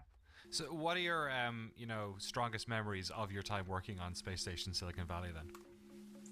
It's really just the camaraderie. It was a small team with just 10 people. So 4 coders, maybe 3 artists, 3 level designers, something like that for most of the time. Grew a little bit at the end. And, we do everything together. Like typically go out drinking on Wednesdays and then again on Fridays, just with the team or with the company. There wasn't a design document that we had to strictly follow. But because everybody talked to each other in the team, it all worked out in the end. You feel like you can criticize other people and you can take criticism from other people. That's half the battle, because then you can have an open discussion. Everybody listened to everybody. It was just really fun to work that way. So we finished Space Station Silicon Valley in '99. I guess it was late '98, I guess. And in '99 they set up another office in Edinburgh, because basically there was quite a few people like me that didn't really love Dundee. I mean, it was fun to work there for a while, but it's couldn't see ourselves starting a family there. So they set up an office in Edinburgh, which is just an hour up the road. And I volunteered for it, and most of the Silicon Valley team went there straight away. But it wasn't really a plan for what we're going to do. We just went there, and then we kind of sat there. I was like, okay, now what do we do? So what ended up happening is everybody started doing their own project. So it was Leslie and Aaron that said, well, why don't we work on GTA 3? Because, GTA 1 was such a great hit. GTA 2 didn't do so well, but we can take it into 3D, and, they could see that's going to go somewhere. So they started doing that, and literally within 2 weeks, like everybody just went, yeah, this is a great idea. So everybody sort of teamed up, and we started doing it. And in fact, it didn't really come from management, didn't come from New York. They just kind of let us do it for a bit, and then after maybe 4 or 5 months, they went, well, this looks pretty good, so yeah, okay, carry on, just do what you're doing. Whereas before, it sounded like they were actually planning to give it to another company altogether, because GTA 2 wasn't really working out that well. But at that point, they just kind of went, okay, fine, we do GTA 3.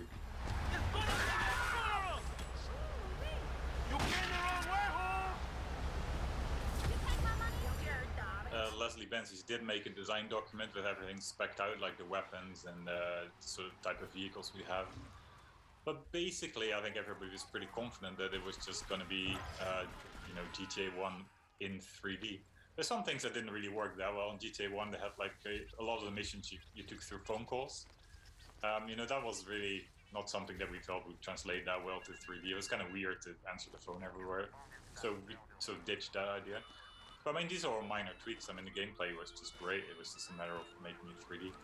And of course, 3D gives you more opportunities too. All of a sudden, the weapons are more interesting. So you can have like blow up this truck, and there's multiple ways of doing it with a rocket launcher and the grenades or whatever. So sniper rifle doesn't really work in 2D, but it works in 3D. So it just led to more interesting missions just because it was in 3D. Now it was about 25 people. So basically the Space Station Silicon Valley team plus a few other people that had finished their projects, and maybe some new hires. But it was still the same. We'd still sort of go out together and stuff. But it was just incredibly hard work. In fact, it was a lot shorter than Silicon Valley. Silicon Valley was about 3.5 years maybe, and GTA was just 2.5 maybe. Not as crazy as Vice City though, because that was just 1 year. In that year, we also did the PC version of GTA 3, so that year it was a bit much. But GTA 3 was fine. Yeah, it was just fun. Okay, so you're saying that like 25 people over the course of like 2.5 years made like the first open world city game, and your enduring memory was that it was a good laugh. It was a good laugh, yeah, and it was still time. It is Scotland. It was still time to get pissed twice a week, so it was all good.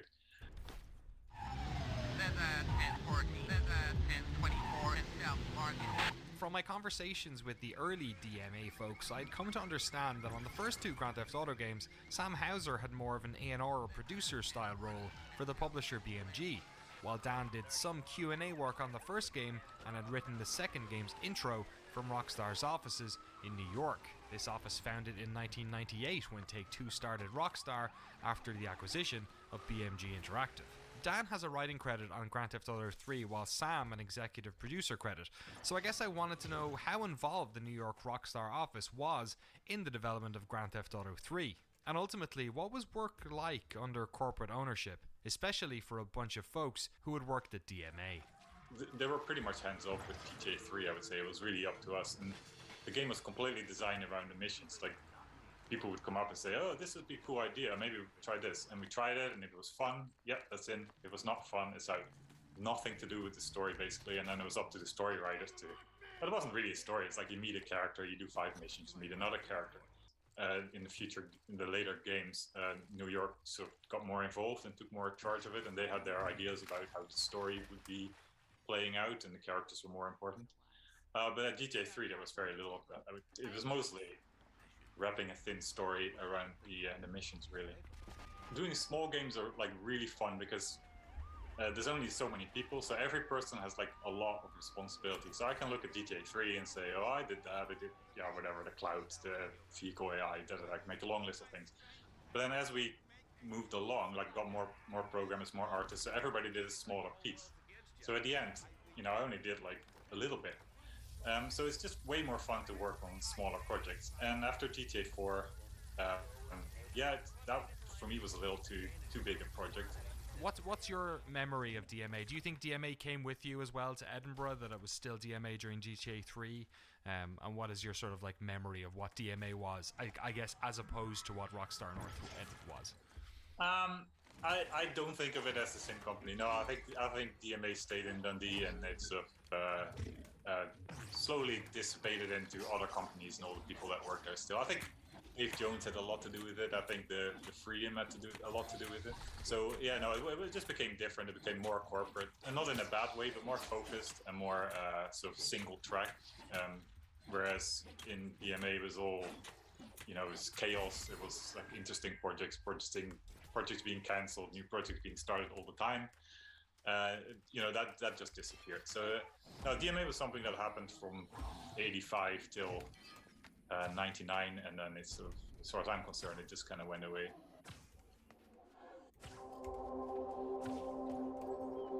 When I started this project, I wanted to celebrate the legacy of DMA Design, and obviously what I thought that was celebrating all the games they made and ultimately the one franchise that took over the world. But from talking to all of these people, the folks you've seen and others I've talked to privately or over email, there's another legacy here, a really important one. It's not just the games that they made, but it's the place they made them. Since the closing of DMA Design, the city of Dundee would go on to become one of game development's most influential cities. Not just the many games that were made here, but pioneering innovations in education, technology, and entertainment. Inspired by a handful of local boys who made some of the biggest games in the world, Dundee would go on to embrace video games as an industry that everybody could be a part of. Which is why today, a city in Scotland with a population just shy of 150,000 people is recognised as one of the most important video game hubs in the world. Way back in the mid-90s, Scotland had 6 development studios. DMA was the one that they did Lemmings, and Lemmings was one of the very first superstar breakout international smashes, 22 platforms, millions of sales, and that's still fondly remembered. There are pubs in Dundee that are decorated with Lemmings on every surface. I would argue that the fact that DMA was there and visual science really helped directly inspire Abertay University to go, hang on, maybe there's something that we could be teaching them, this whole game thing. And they did. They created the world's first video game development degree. Dundee remains the beating heart of Scotland's game scene. Around about 50% of all the development in Scotland is in and around Dundee. Dundee has reinvented itself. It used to be known for juke jam and journalism. So it was an industrial city. Before that, it was a shipping, whaling, port city. But it's now, the waterfront is a place of culture and creativity. And not only have we got the V&A Museum right on the waterfront, it's now getting a 4,000-seat esport arena. One of the first in the whole of the UK. So it's continuing to innovate and pioneer. And it's still inspiring people across the whole of the country. We made Grand Theft Auto, we continue to make Grand Theft Auto. It happened here, it could happen to you. You can do it as well.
Story of Thief and Looking Glass Studios. I don't like Thief.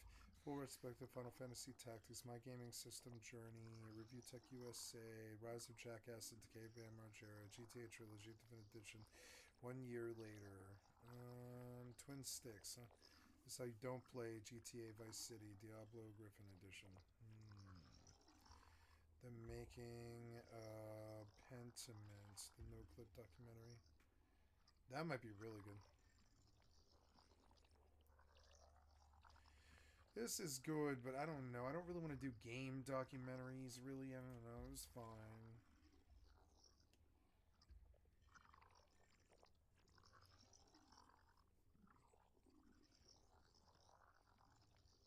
Seven more hours of tinfoil hat wearers, conspiracy theorists. Diablo 4, Vessel of Hatred, Marjorie Taylor Greene's Silenced at Hearing.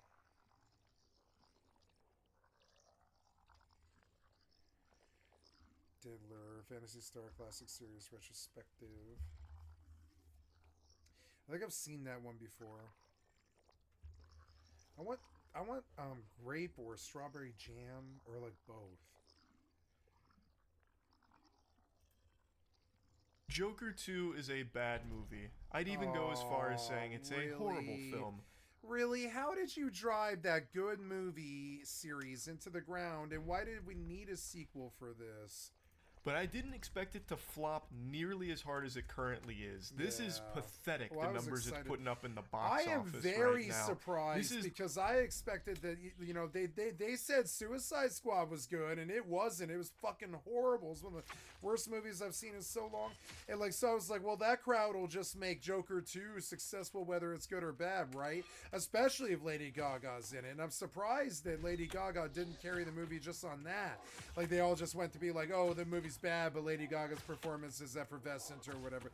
But I don't like that. Sucks that the movie's bad because like yeah, you know, I saw oh god, it was so good.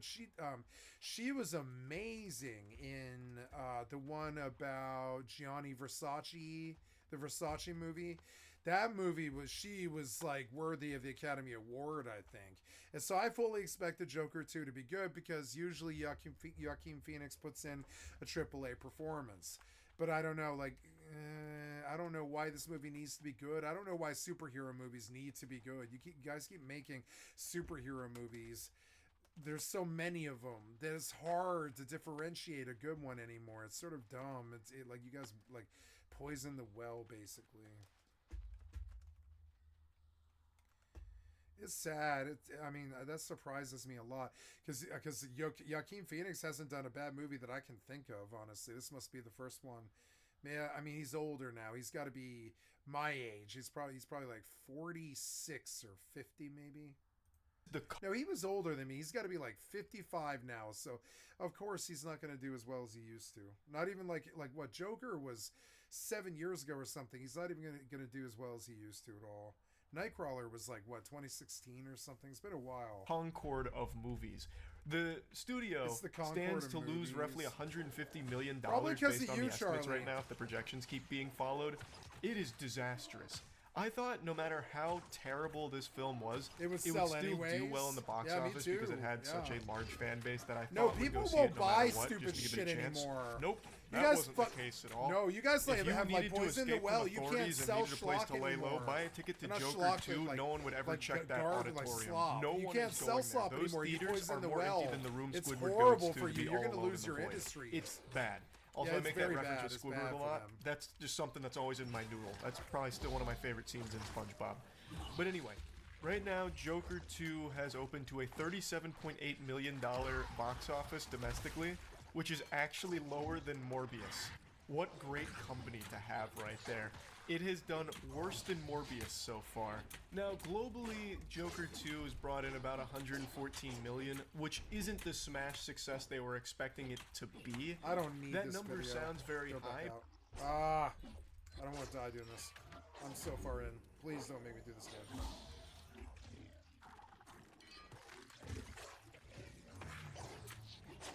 Just over Charlie. I don't want to die over Charlie. Let's go. Let's go. But with the amount of money they put into it, it's still not doing well at all. And in the domestic box office, it's horrific. They're starting to realize Joker 2 isn't a tragedy, it's a fucking comedy. Everyone is pointing and laughing at this thing. It super sucks. But not only that, Joker 2 Folie à Deux PU, this is the poop that just keeps on stinking.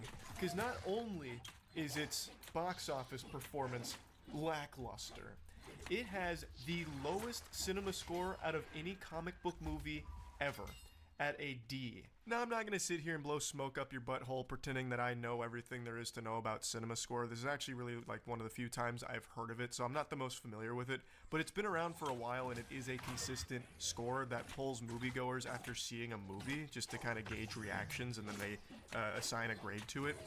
And prior to Joker 2, the record holder for lowest cinema score for a comic book movie was Fantastic Four from 2015, which had a C-. That movie is still, to date, one of the most hated comic book movies of all time. And now Joker 2 is below that. Oh, That's he got the Oscar. mind-boggling. Look, he got the Oscar for the first one. How did this go from Oscar? You guys can't sell, you poison the well. How did this go from Oscar winning to Rotten Tomato?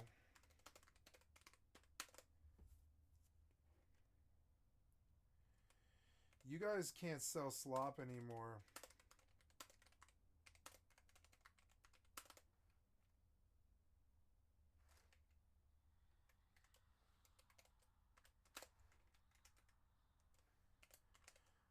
You've poisoned the well.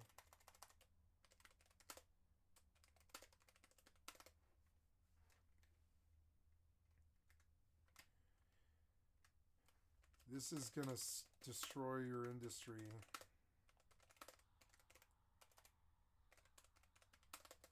It was Marvel.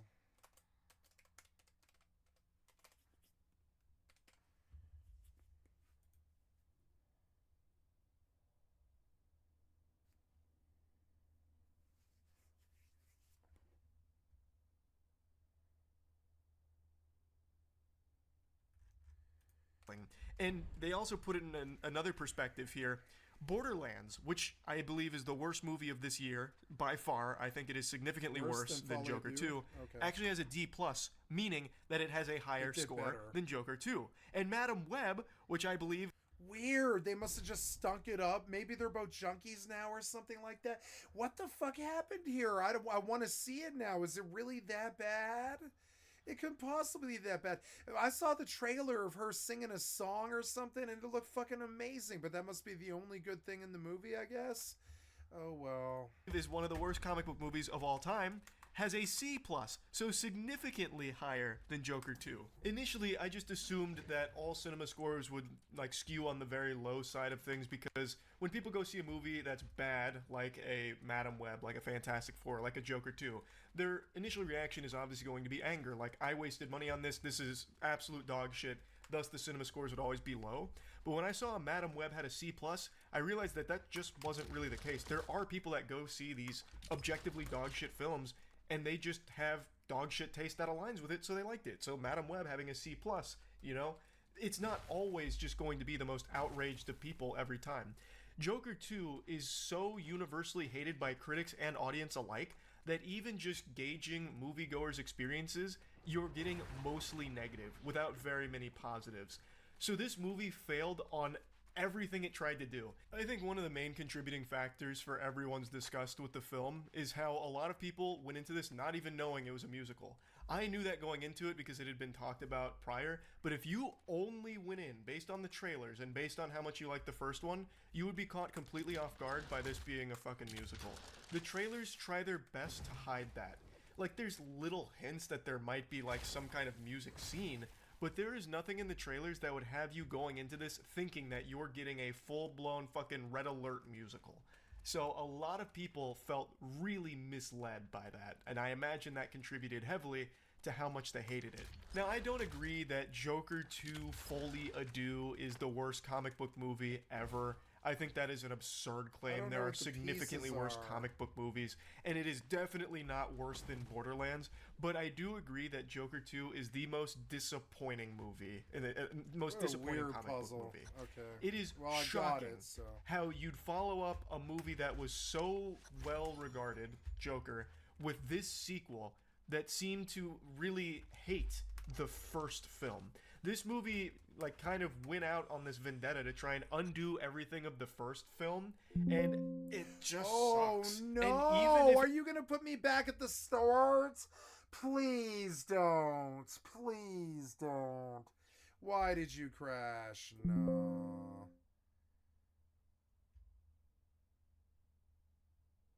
No, don't continue that. Just send.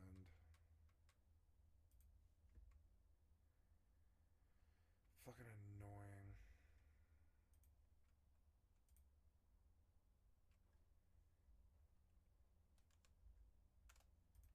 if it didn't have that grudge against the first movie and its success, this film on its own two legs is also trash. It's a terrible plot.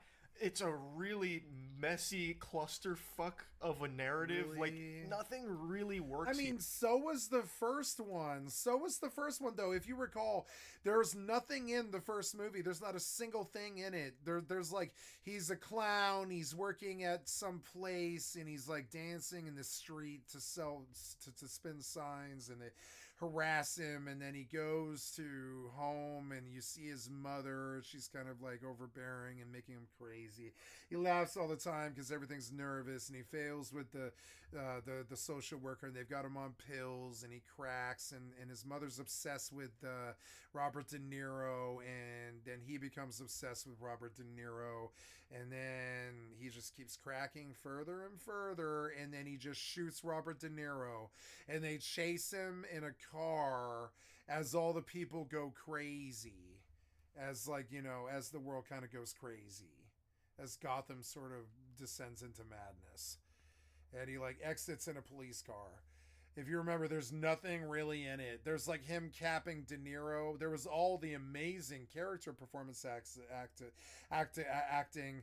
Even I would say De Niro knocked it out of the park as the talk show host. But you know, and even his mother was super good. Everybody in it was good. And there was one weird part where he goes. I remember the only part that stood out to me. The only part about the movie that stood out to me, and it's the part I always think about all the time, is there's this part where he goes to the gate of the back, or you know, of Bruce Wayne's mansion, and he meets Alfred, and he asks about is Bruce there, and they kind of hint when he says that his mother was blah blah. I forget who he says the mother is, but he's like, the mother was blah blah, and he worked for Bruce Wayne. She worked for Bruce Wayne for a long time, and I'm her son, and I think he might be my father or something, or at least they hinted at it. I can't remember if they said it, but they were hinting at this idea that Bruce Wayne might actually be Joker's or not Bruce Wayne, but Thomas Wayne. There's this idea that Joker might be Batman's brother. And if you remember, that's how hackneyed and dumb the movie kind of was. It was a great movie, but it was hackneyed and dumb. There was parts that they hinted at that they shouldn't have even had in the movie, where they're like, they had this like dead plot line that went nowhere. There was like this weird part where they took like 5 or 7 minutes of the movie to have him go visit the gate of the thing and have a really awkward, fucked up, like Joaquin Phoenix talk with Alfred about this idea that Thomas Wayne had an affair with Jack Napier's mother or whatever. At least I always thought the Joker was Jack Napier, but I don't know. I don't really know. That's at least what the Tim Burton movies said. But there's so much different lore with so much different canon and so many different places of Batman that the story has been changed and retconned so many fucking times now that it's all different. And some people would argue that the comic books books are what you must go with. And I don't know the comic books that well. They were expensive. And by the time that I was around, they were awful. The Batman comics were awful by the time that I know, because I read them. They were fucking awful. Like by the time that I was a kid in the early 90s and stuff, the Batman comics were awful and were not worth like the $4.50 that they were charging or whatever, which was a lot of money back then. It was a lot of money. They were overcharging for the comic books by the time I was a kid. So I did not grow up on comic books because nobody had the fucking money, and we were rich. We were 8-figure rich, and we still didn't have the money to pay fucking $4.50 in 1991 for comic books. Not like 60 of them to actually get an understanding of what Batman might be like in 1991. No, because you do the math on that. That's like $240, and I was like I was like a 9-year-old or something like that. And no, they're not going to buy $240 worth of comic books for a 9-year-old. They'll buy you like a $35 Calvin and Hobbes book or something like that, but they won't buy you $240 worth of Batman comics. So I thought comic books were fucking worthless. I did. I thought they were fucking worthless. They were overpriced, so overpriced by the time that I was like a 10-year-old child chewing bubblegum and dying to read comic books and stuff. I was reading Beavis and Butthead comic books because they were like $1.95 or something, and I'd buy one of them like every couple of months or something like that, and I spent like $8 a year on comic books because they weren't a good deal.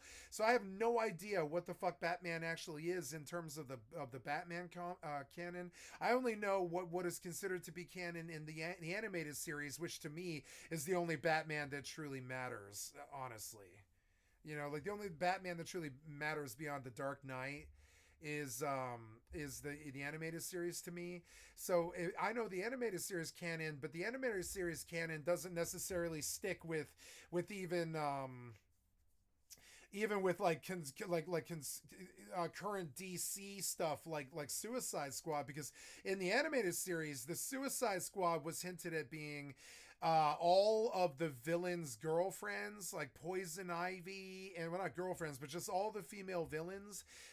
That was the Suicide Squad that I had heard of was Poison Ivy, and it was such a badass idea. It was Poison Ivy, Harlequin, and oh god, it was Poison Ivy, Harlequin, and who else? Catwoman. And they all go crazy. They're all pissed at their boyfriends, so they just go out and they go on a spree, and Batman has to fucking stop all of them. And it was almost the best one. It was almost the best one. It was so good. It was so pro-feminine and so fucking good. It was so good. And it had taught me that women can sometimes really push the envelope too. You shouldn't ever you shouldn't ever what would you call it, underestimate them, because like for instance, and it came up in the episode, right? Harlequin was nuts for Joker, and they could all tell she was just basically Joker's slave, and it sucked. And it was this terrible thing about how she really didn't have her own personality. I mean, she did have her own personality. She was really crazy and awesome, but I mean, mostly she just she had been brainwashed by Joker so fucking badly, and I think that was the storyline in the comic books too. He that she just lets him out of the Arkham Asylum a bunch of times. And eventually she's just fighting alongside him, and that was the story of Harlequin. Is she's that woman that's just a doormat to a fucking asshole, and I guess that's kind of every single Batman villain represents some kind of phobia or psychiatric issue, and so yeah, fucking Harlequin's issue, she was just a doormat, she was just Joker's doormat. She would do anything that he said, and he would have her do terrible things all of the fucking time, and she's the example of that woman that's just a doormat to an asshole. So you just hate them. You kind of hate them. They just do whatever the evil man says, and you're like, and it comes up in the Suicide Squad issue of, or sorry, the episode of Batman the animated series, where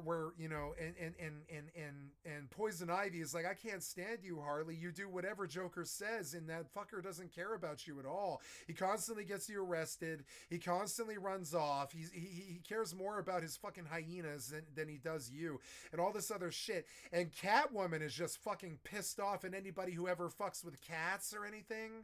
And Poison Ivy's pissed off about anybody who ever fucks with plants, which, and I don't even know what, there's probably crazy psychiatric terms about this. People obsessed with plants and people obsessed with cats, and I'm sure there's a word for it. It's going to be like felinitis or something like that. And it's and he modeled like his villains after these real psychiatric conditions. And when you combine Harley Quinn's lack of ability to resist the Joker in any way or form with Poison Ivy's deep anger of anybody who ever harms the environment, and fucking Catwoman's just fucking disdain for men, and her ability to just own them. And when you combine these three things, they're like basically unstoppable. And that was the Suicide Squad that I grew up with. The piece of shit fucking DC Marvelized fucking worthless version of it that didn't tell any cool stories about psychiatric stuff or what happens when three unstoppable women get combined or anything like that. And honestly, I like the fucking Suicide Squad story from the animated series a lot better. And I think that by the time the comic books had, and I'm sure the comic books did their own Suicide Squad thing, and I'm sure it went like something like 200 fucking episodes deep, or series, or 200 comic books deep or something like that. And that's how we got the storyline for the modern DC fucking Suicide Squad. And I'm very ignorant of it because I didn't read the comic books. I'll be the first one to be like, I'm not the fucking authority on this. I'm just telling you what I know about what I've seen. And having seen Suicide Squad in Hollywood, like, I knew that Hollywood could never do Batman again. I was like, and they didn't. They haven't been able to do Batman again. I was like, this is not canon because it just doesn't stick close enough to the terrible stories of Batman. Like, Batman himself is what happens. It's righteous anger. I don't know what you would call it, but I guess it's called righteous anger. Really, but the problem with righteous anger is you won't harm any innocents. You only harm the person that harmed you. And that's Batman, right? He won't fire guns at anybody. He won't kill anybody. He won't ever do anything but throw them in jail because he's this righteous crusader asshole. He's a fucking zealot crusader asshole. I hate zealots. You know what I'm saying? But I loved Batman because at the back of that storyline, there was a reason for it. His parents get capped in a fucking back hallway while she's clutching her pearls. And they're like out watching a movie in like the fucking 60s or the 80s, depending on whatever Batman era you're in. And then fucking Jack Napier or Joker, or depending on whatever the fucking storyline it is, or even in the future, I'm sure there's a different storyline and all these other fucking retcons and everything. But the storyline that I grew up in is there's this dark moment when Bruce Wayne is like 7 years old and they're walking out of a theater and they're happy-go-lucky. They're eating popcorn. They're just chilling, and out of fucking nowhere, Jack Napier steps up. Give me the fucking money. Give me all your money. And Bruce Wayne complies immediately. But then Jack Napier just full blown says, "Do you dance in the devil in the full moon light?" That was Jack Nicholson adding his own weird fucking with stuff to the storyline, I think. But I mean, that's what he says before he fucking shoots fucking both of Bruce Wayne's parents in cold blood right in front of his fucking face. And that's the old Batman ethos. Everybody knows it. But see, there's been so many different versions of this now in so many different ways across so many different places. And I'm sure the comic book is the only one that's considered to be actually canon. Not even Batman the Animated Series is. But to me, Batman the Animated Series is. So now we're on like Joker Folie à Deux. Hollywood Marvelized Marvel as well as DC, which is just not fucking recommendable. DC, I don't think good Marvel was ever that bad. And I know good DC was never that bad, like Superman and Batman and stuff. I know it was never that bad. So, like, I don't know. But I know that we never should have gone for a second movie here because the first one was only held up by his wonderful character performances. If you recall, there's the crazy part where he shoots the fucking talk show host. That was a crazy character performance on both of their parts. The mother was amazingly good as a backup character support. The boss and all these other people and the social worker and the hospital people and all this, and all of that movie was held up on actor performances. And I don't know that they could have ever done it again, because if you really look at the core of Joker, there's no story there at all. I'm talking about the first one. There's no story there at all. There's just him getting pissed off, him having an obsession with some weird idea that fucking Bruce Wayne might be his brother, I guess, that they never go anywhere with, that really hung me up and made me realize that there's nothing deep in the movie at all. And then him just capping a talk show host and a couple of gang members in a subway. There's no storyline to Joker at all. That's what's so good about it, kind of. He had to carry it up. He had to carry it with his character performance, because there's no storyline to Joker. And I've never seen them get away with a Hollywood movie before without a storyline, I don't think. I mean, I don't know. I guess you could say that, like, Beavis and Butthead didn't really have a storyline. It was just them kind of heckling their way across America, I guess. But, I mean, it did, though. It did, kind of. Like, Robert Stack meets him at the end, and there's, like, some explosive device. There's been a couple of really successful movies that get away with not having a storyline, but that's Joker. Joker, like, I think won the Oscar, and it's because it stood on its performances pretty much. And it played with fire. There wasn't really a story to it other than we all have psychiatric disorders. What's yours? His was laughing uncontrollably as the world burns. And so, you know, I'm sure there's a word for that in psychiatry, psychiatry. When you can't stop laughing, you think it's too funny. You know, everything's funny. I'm sure it starts out as a nervous disease that you can't stop laughing, or hiccuping or something like that. But I am certain there's a word for it, and that's what he built Joker off of. There's probably a psychiatric disorder. All of them are. There's Lockdown, which is essentially fascism, which is like, you know, you're a cop that believes that you can lock away all the world's evil, but then in that way you become a villain, you know.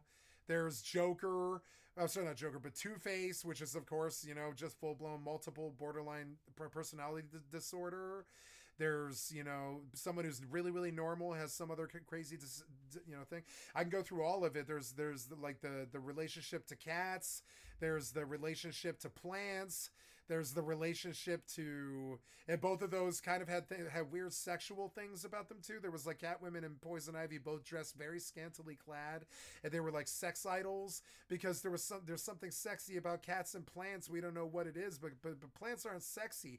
But a woman dressed in a green dress with red hair is like a rose. She had like a rose thing going on. She had a green stem and red hair, so she was sexy like a rose. Roses aren't sexy. But they are universally used to indicate romance or love, or even sometimes sex. And so, or the war of the roses, the war of the genders and stuff. So it was that whole thing about how roses are kind of sexy. It was really weird, but it is a psychiatry thing about plants and stuff. It's sort of weird. It's like budding plants. They talk about women like they're budding flowers and stuff like that. And I'm sure there's some kind of psychiatric thing about plants, and that's what Poison Ivy was. And when you go down the whole fucking roster of all the villains, you're just looking at essentially the American Psychiatric Association's, AMA, or American Medical Association's view of what the current DCM is, or whatever the fuck they call it. It's like the list of it's the list of currently accepted in the psychiatric profession by all of the academics, what's currently accepted as disorders. And that's all that the Batman villains are, just personified as people with crazy obsessions with it.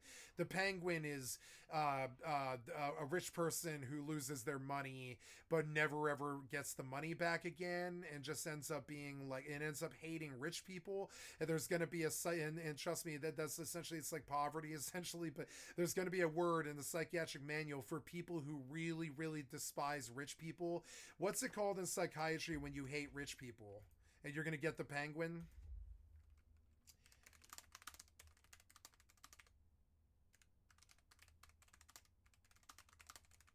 It might be just opposition authority, though. It's basically opposition authority, Penguin, I think. It's like it's just envy. Yeah, Penguin is just envy. It's just envy. Envy is it. It's simple. It's envy, right? We got it.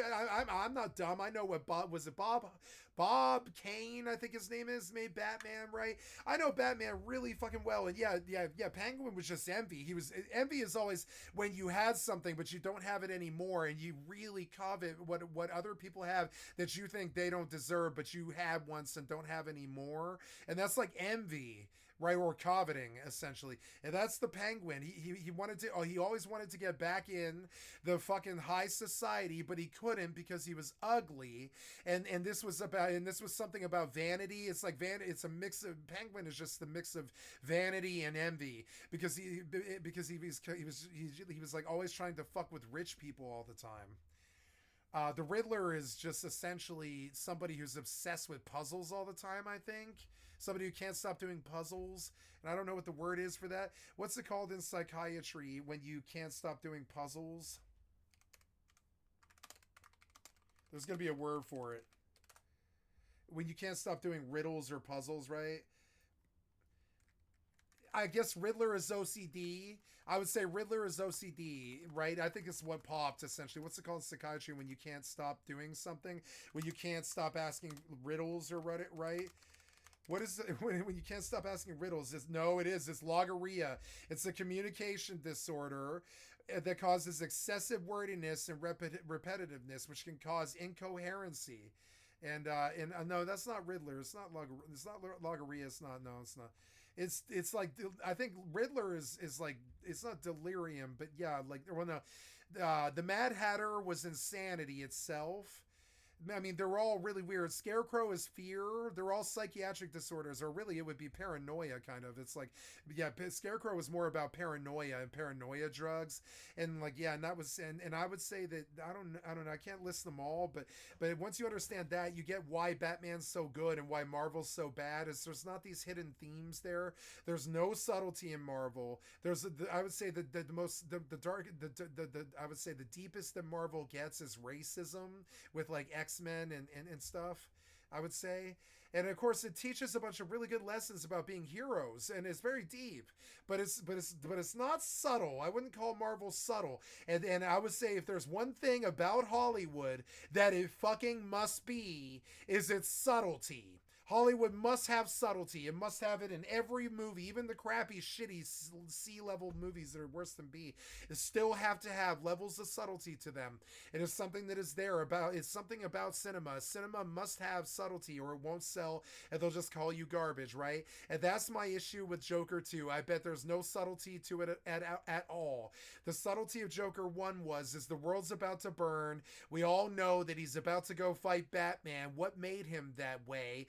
And then and the reasons that made him that way weren't even that good, and the storyline wasn't that good. It's just, he caps a talk show host, and it sets off the city's like madness or whatever, and they start venerating him as some kind of hero or something like that. But no, all he does is cap a talk show host, which was never canon in the Batman story in the first place. They just retconned in some like horrible story that didn't need to be there, and they basically brought in a pretty face with a good acting history like Robert De Niro to play the talk show host, but he wasn't even on screen that long. He was like on screen for maybe like 3 minutes or something like that, because he's a talk show host. And and when you look at that, you realize that the subtlety was there for Joker 1, but if you don't have that same subtlety to work with in Folie à Deux, then you have garbage. And they didn't need a story in 1. The subtlety of us all terrified of what's going to happen and what's going to set him off, and boy, it's going to be something really bad. What's he going to do and all this? That was the subtlety. It was good enough to carry an Oscar performance in a film. But this, I don't think it is, because I haven't seen anything subtle since Joker. Maybe no, I mean, I guess there's like Birdman. It was kind of like that era. Birdman was subtle, and I have seen a couple of other films that were super subtle, like Poor Things. Poor Things was one of the best movies I've ever seen. So we have had some super good subtle movies that have really good storylines since then, that were Oscar winning and all this and stuff. It has happened, but they're like 1 in every 3 years or something like that. And while Joker was that, the sequel wasn't, and I can tell you why. They aren't observing the subtleties of the actual Batman canon enough. And there's been so many Batman knockoffs lately, like that crappy DC one that was like supposed to be a modern reboot that was just fucking terrible. The Joker was terrible. I was not the Joker, but the Penguin was terrible. And I don't know. And say what you want about the Dark Knight movies, but I would say all three of them were good in their own ways. Even the third one I thought was bad, but it still held on, like with its fucking nails. It still really held on. It tried to hold on to be a good movie and illustrate Bruce Wayne figuring out how to overcome the metaphorical pit and climb out and all that stuff. It still had good stuff in it that did make it a good movie, but I still didn't think it stood with the other two in the trilogy. And even then, I don't think Batman Begins was that good. It was only good because of the performances in it. Rachel Dawes and fucking and what's his name who plays Batman, and and the Butler, and and all the people, all the performances of the later Batman movies and television shows and stuff have been held up by character performance. And that's not good. The subtlety stood with Joker because we were using our imaginations, and the director nailed it. We used our imagination about what would happen in the Joker. What happens when Joker goes crazy the first time?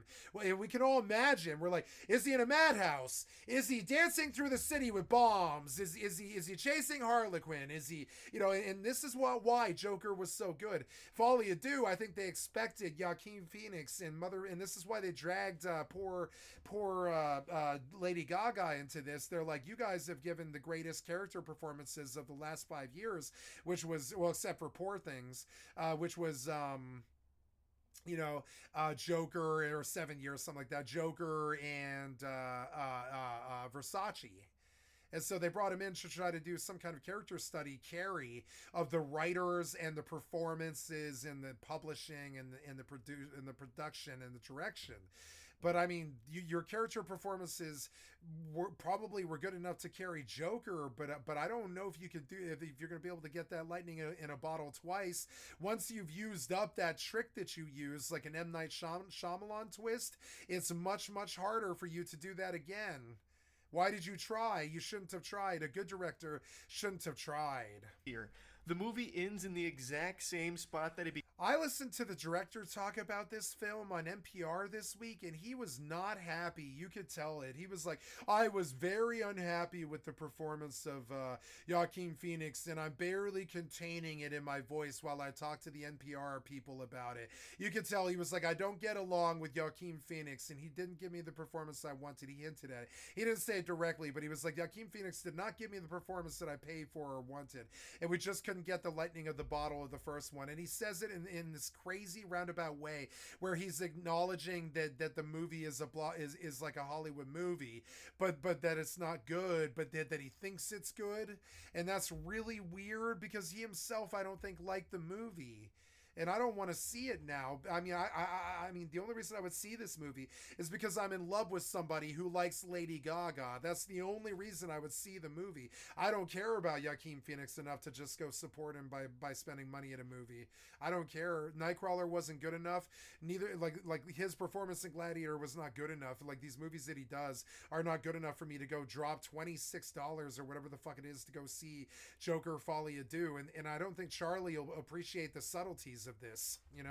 Charlie's just like, oh, the movie stinks, it's horrible, how did it get to be so bad? They don't give subtle, nuanced fucking react content anymore. I think I did. I traveled across all the Batman universes pretty much. I went through the animated series and its effect upon canon. I went through, these people are not giving good. All he's gonna say for the next 5 minutes is how bad this stinker was. He has a nice job. All he has to do is complain. I have to spin through the whole Batman universe to explain why this shit sucks so bad. It lacks subtlety, and it's because of Marvel.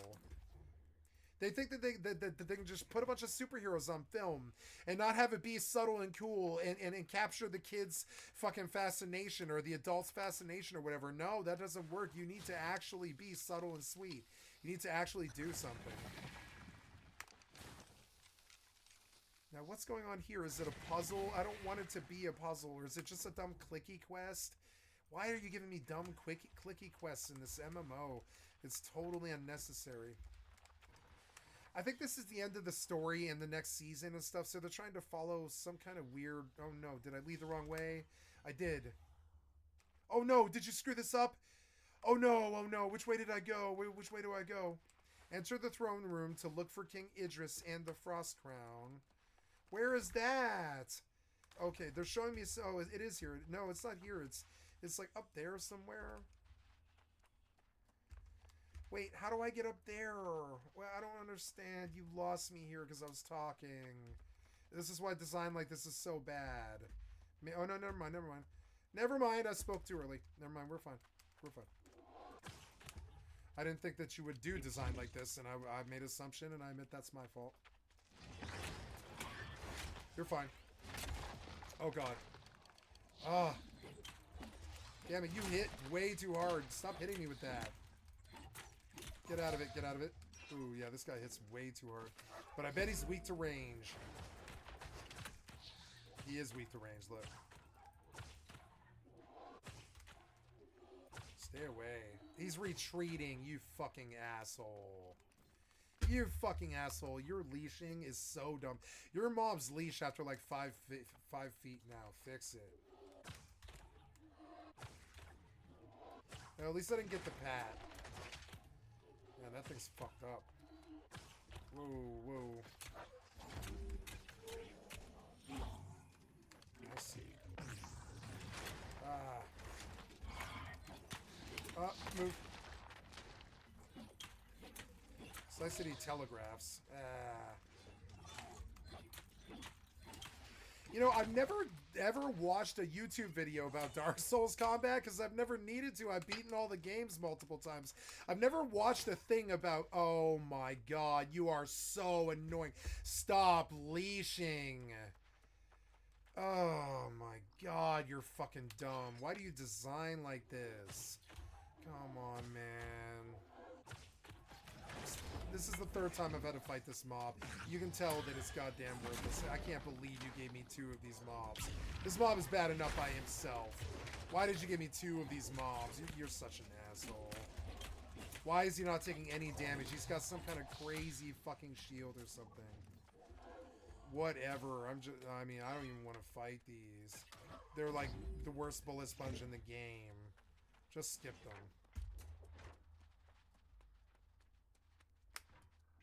Why? Why? You're dumb. Why even put mobs there then? Oh no. This guy looks kind of mean. Okay.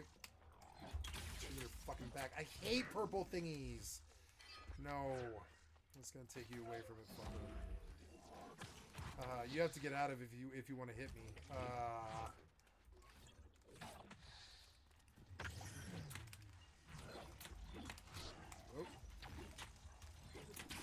Oh, nope, nope, nope, nope, oh, oh. Oh. Why are you taking so little fucking damage? You are so much higher level than me. Why? Why? Why? This is dumb. Oh, God. Oh, roll. I'll just heavy attack fucking wand him to death. It'll get him in the end. He can't really respond to this.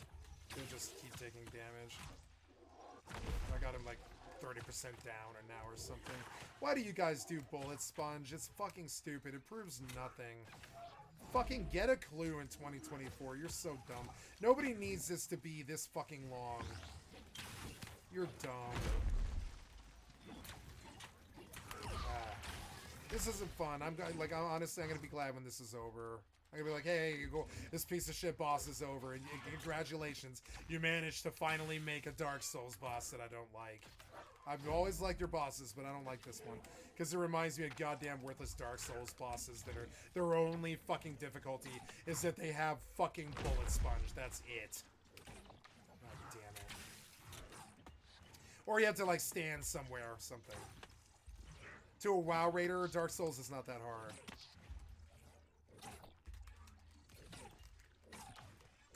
God damn it.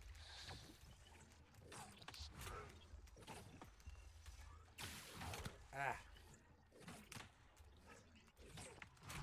And by WoW raider, I mean like world-class WoW raider.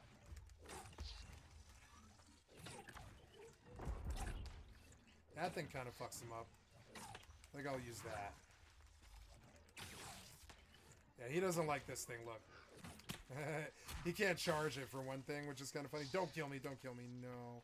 He's got 2 of them up. What an asshole. Why would you be able to do 2 of them? I can't do 2 of them. You're such an asshole. Why are you so fucking much stamina? Why? Why do you have this much health? You are so dumb. Why do you guys design like this? This is so much health. Like, why? Why? Is there something to do with, like, do I have to kill him or what? Yeah, defeat King Idris. I do, but, like, look, there's something back there. Should I go look? I don't think so. I think he's gonna kill me. No, don't kill me. Don't kill me. No. I will win. I will fight you. Fuck you. I think he's void resistant as part of it. He is void resistant. So I can't kill him with the void. I can only kill him with the life staff. God damn it. That was what it was. Now that I just stick the life staff, he's dying. It's fine. I don't want to read your fucking title on the mob or whatever. I guess I should. Oh. Oh. It's funny because pretty much, like, I guess anybody can kind of hurt him. I suppose anybody physical can hurt him. You know? People would be mad if they couldn't. Oh, get out of it. This'll hurt him. Oh, get out of it.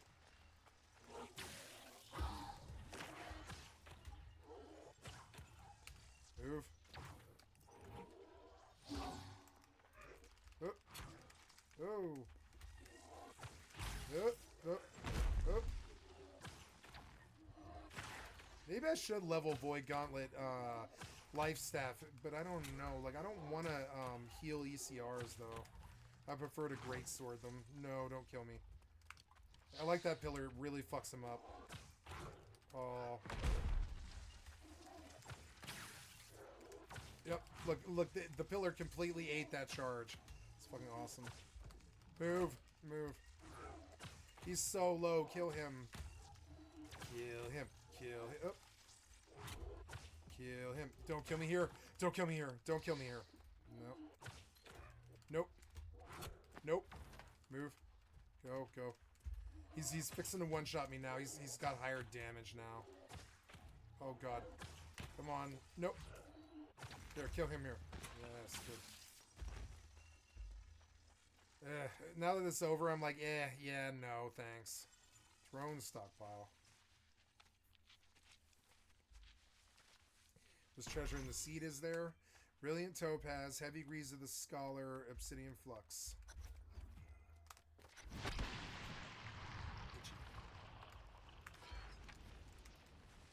Teleport. Okay. Cool. That was a cool little chapter. Begins with pretty much nothing changing and an abrupt death. It is the least satisfying. Yeah, that was how the first movie was. There was an abrupt death and it meant nothing. Film ever. Yeah. It was like, why they spent all that time trying to work up the fucking talk show host? It was just so that when he died, it was tragic and it made it really feel like the Joker lost his sanity or something. But I mean, like, really, it was kind of unnecessary. There was no plot to the movie in the first fucking place. You know? That has nothing redeeming about it. At the end of it, I was like, this was a really fucking good movie, but nothing happened. It was a really good movie, Joker, but nothing happened in it at all. I was like, at the end of it, I was like, yeah, one dude died. Like that, I guess. One dude died who shouldn't have died. You know, that was about the storyline to Joker. You know, it was a really great film. It was some of the best character acting we've ever had on so many different levels across so many different people. But in terms of a story, it's like he caps a talk show host. You can say it in one sentence. He caps a talk show host. That's it. That's the story of Joker. That's it. You know, like that was it. There was nothing else. There was all this other fucking claptrap in it, but about his psychiatric state. But I mean, that was the state of his psyche. But that was it. I mean, that's all Joker really was. Is he decides to cap some talk show host randomly for no reason. But it really, or I guess the reason he was obsessed with him. But I mean, like, really, it was just more about like I mean, that's not a storyline. It was shocking and it worked. The storyline was just his slow descent and the slow burn, you know, which sometimes works for movies, but you weren't going to be able to do that again. You needed to actually make this writing good. And you needed to tell a really cool story of how he like seduces her in the madhouse and it gets her to fucking come over to the dark side and she's flirting with him and she's in love with him. And it should have been a really great love story. And it should have like, you know, and it should have been crazy. And they finally bust out and it goes badly and she gets hurt and he saves her and then Batman shows up for like 3 seconds or something like that and kicks his fucking ass, and that would have been amazing for an ending, you know. Amazing. Just and at the end he just gets punched in the face by fucking Batman, strung up by the fucking bat string and left outside of Jim Gordon's fucking that would have been such a good fucking ending to Joker 2. Is this Batman beats his ass in 3 seconds, strings him up, and like they're all like, what, you know what would have been such a good movie? This is such a good movie. With like it's just the ending, like okay, just like how the ending was kind of bad in Joker 1, you could have made the ending in Joker 2 a lot better too. You could have made it a lot better. Instead of him killing anybody pointlessly or anything like that, you could have just made the second one have no deaths in it at all. And you could have just had Batman beat his ass at the end of the movie in 3 seconds and leave him strung up outside Jim Gordon's office. It would have been the best fucking ending to any movie. It would have been so good because we know what happens to the Joker every time. We know what happens to him. It's never this thing about I shot the talk show host and now I'm driving through the city in a cop car. It's nothing like that. Batman beats his ass in 3 seconds and strings him up outside Jim Gordon's office, which would have been such a good fucking ending to the second Joker film. How did you fuck this up? The shit writes itself. The shit writes itself. How do you fuck this up? I wrote a better movie. My stream here, right here, is probably more entertaining. My spiel that I just did is goddamn 10 times more entertaining than whatever this schlock is. I know because he's telling me. How did you fuck this up? It could have been such a really great love story. And Lady Gaga does love stories. She does it just fine. Versace was so fucking good. You can tell that's why you tried to book her. Is they really needed to do the classic love story of all time. Because what is happening in culture right now, I'll tell you why, that it was so important that their love story needed to stand the test of time. It needed to be better than Padme and fucking Christensen, Anakin, right? It needed to be better than the Star Wars did for Anakin and Padme. It needed to be like really classic love story like that spanned like maybe 3 movies or something like that. Because that is the cool part of the Joker is Harlequin. She's the best part of the Joker. She really always was. It's just, you know, there's so much cool subtleties in the Batman villains and all this, right? And so yeah, very simple movie. I don't know how you fuck this up. He's in jail. He's in psychiatric jail. She hates him, but then she falls in love with him. And then he manipulates her, and he gives the greatest character performance of all time, manipulating her and stuff in the hospital while he tries to slowly convince her to fuck him and then take him out of this place, right? Because he's got nothing to lose and he thinks the whole thing is hilarious. I've got the doctors are in love with the patients kind of thing, right? It's the classic psychiatric thing. That's what Harlequin is. It's the Stockholm syndrome is Harlequin. It's Stockholm syndrome is Harlequin. And so I couldn't remember what it is, but it's Stockholm syndrome. It's when you fall in love with your captor. I didn't know what psychiatric disorder the Harlequin was, but it's very clearly Stockholm syndrome, right? And Stockholm syndrome's super interesting. It sells movies. It always has. And so all you have to do is tell that story well. It's not that fucking hard. It's not even that hard to write. Dude, you could do half of it with music, basically. You could just show how scary Arkham Asylum is, which it is. And then you could just, you know, show their beautiful love story and then have the crazy, outrageous escape from the asylum, and he's about to use the goons to go take over some fucking, you know, chemical factory and become the terrible Joker that we all know and love. But no, at the end of the movie, you have Batman beat his ass in 3.5 seconds to leave him strung up outside Jim Gordon's office, and you tell the Joker laughter ending that isn't as dark as the first one, where he just caps some talk show host for no fucking reason. right? And so then you end the series, or you give us three more, give us two more after that, make a trilogy of the Joker and Harley Quinn trilogy. You guys fucking mishandle your fucking bullshit way too much now. Way too much. You mishandle your fucking babies way too terribly bad. You poison the fucking well constantly. When, like, this shit writes itself. You're stupid. Aside from some good performance. If that's not what the movie is, then I don't want to see it. The shit writes itself. That's what happens with Joker. The story of Joker is, it's a very old classic fucking canon story. He goes crazy.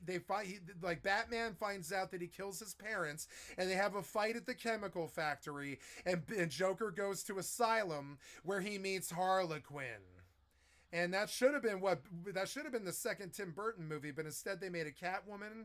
It should have been the second Tim Burton movie was done badly. I remember it fondly. And I loved seeing it in the fucking theater when I was like 8 years old or something. It was like, it changed my life. It was so good. But I still think they mishandled the fucking story, because they could have sequentially just done Harlequin instead of Catwoman in the second Tim Burton film, and it would have been just as classically fucking good. Even Tim Burton mishandles these licenses. I think I could be a fairly good director, because the shit writes itself. Honestly, the second movie writes itself. It should have wrote itself for Tim Burton, but it didn't. So we had that stinker with fucking Catwoman. I mean, it was a good movie, but it was held up by the performances. It wasn't a good Batman story at all. I mean, it kind of was, actually. It was in the way. It was in its own funky little way. I liked it. It was good. But it still was really cheesy compared to the first one. It didn't have that dark and grit that we really liked about the first one. And so, and they constantly mishandled. Our jaws were dropped when Dark Knight was as good as it was, because Batman Begins wasn't that good. It was, but it wasn't. It didn't really tell. It did not do justice to Ra's al Ghul at any point. Nolan did not do justice to Ra's al Ghul. Ra's al Ghul is such a cool fucking character. I could talk about Batman all night. So, like, what the fuck happened here? The shit writes itself. The beautiful romance between Joaquin and fucking Lady Gaga. And I'll tell you why this is so fucking important that you needed to nail this. Every badass bitch in the fucking world is in love with a tranked out idiot right now. We're all drugged out despots in fucking crazy houses and jails, and we're hanging out in fucking crack houses and stuff with our friends, and we're smoking Fenty and fucking meth and shit, and we're all the Joker. That's the fucking problem. Society has crumbled. We're all the Joker, and they're all the Harlequin, and they're all in love with us, and they're all trying to get us through this, and they're all Harlequin, and they all have Stockholm syndrome, and it needed to be Barbie versus Batman. It really did. It needed to be Barbie versus Batman, and it needed to be a performance it needed to be something iconic, like the way that I feel that Margot Robbie was iconic, but it wasn't, probably. And I don't know how I doubt Lady Gaga missed her cues. I think it's actually the director and the writer this time. Because, the writing was weak in the first one. We know that the writing was weak in the first one. But the direction and the character acting was not, and it stood on its premise. It did. The fall of the Joker, or not? I'm sorry, the rise of the Joker. What made him that way, right? But the second one, we all know. By the sequel, we know what happens. He goes to jail. He seduces Harley. The fucking doctors fall in love with the patients, and she lets him out of Arkham. And he goes back and he tries to kill Batman, which is really fucked up. And you want to know why he tries to kill Batman? Because he knows that he killed Batman's parents, and he wants to kill Batman because he knows that when he was a child, he created this monster. And that is the Joker ethos. Joker always tries to kill the Batman because he knows that when Batman was 7 years old, he witnessed Jack Napier kill his goddamn parents. And I don't know what canon I'm talking about, but this is what the public understands anyways. And that's the beautiful ethos of the Joker. It's that guy that you bully when you were young, who comes back, some punk that you roughed up way back, is how Tupac put it. It's that guy that you wronged when you were young, who was like a dweeb or something, or you were a bully, one or the other. He was a dweeb or you were a bully, or probably both. And you mistreated somebody. It's the bully story, is the Joker one. And so then this thing that you created when you were young grows up to be this big man who beats your ass all the fucking time, and because you treated him badly when he was a very young kid.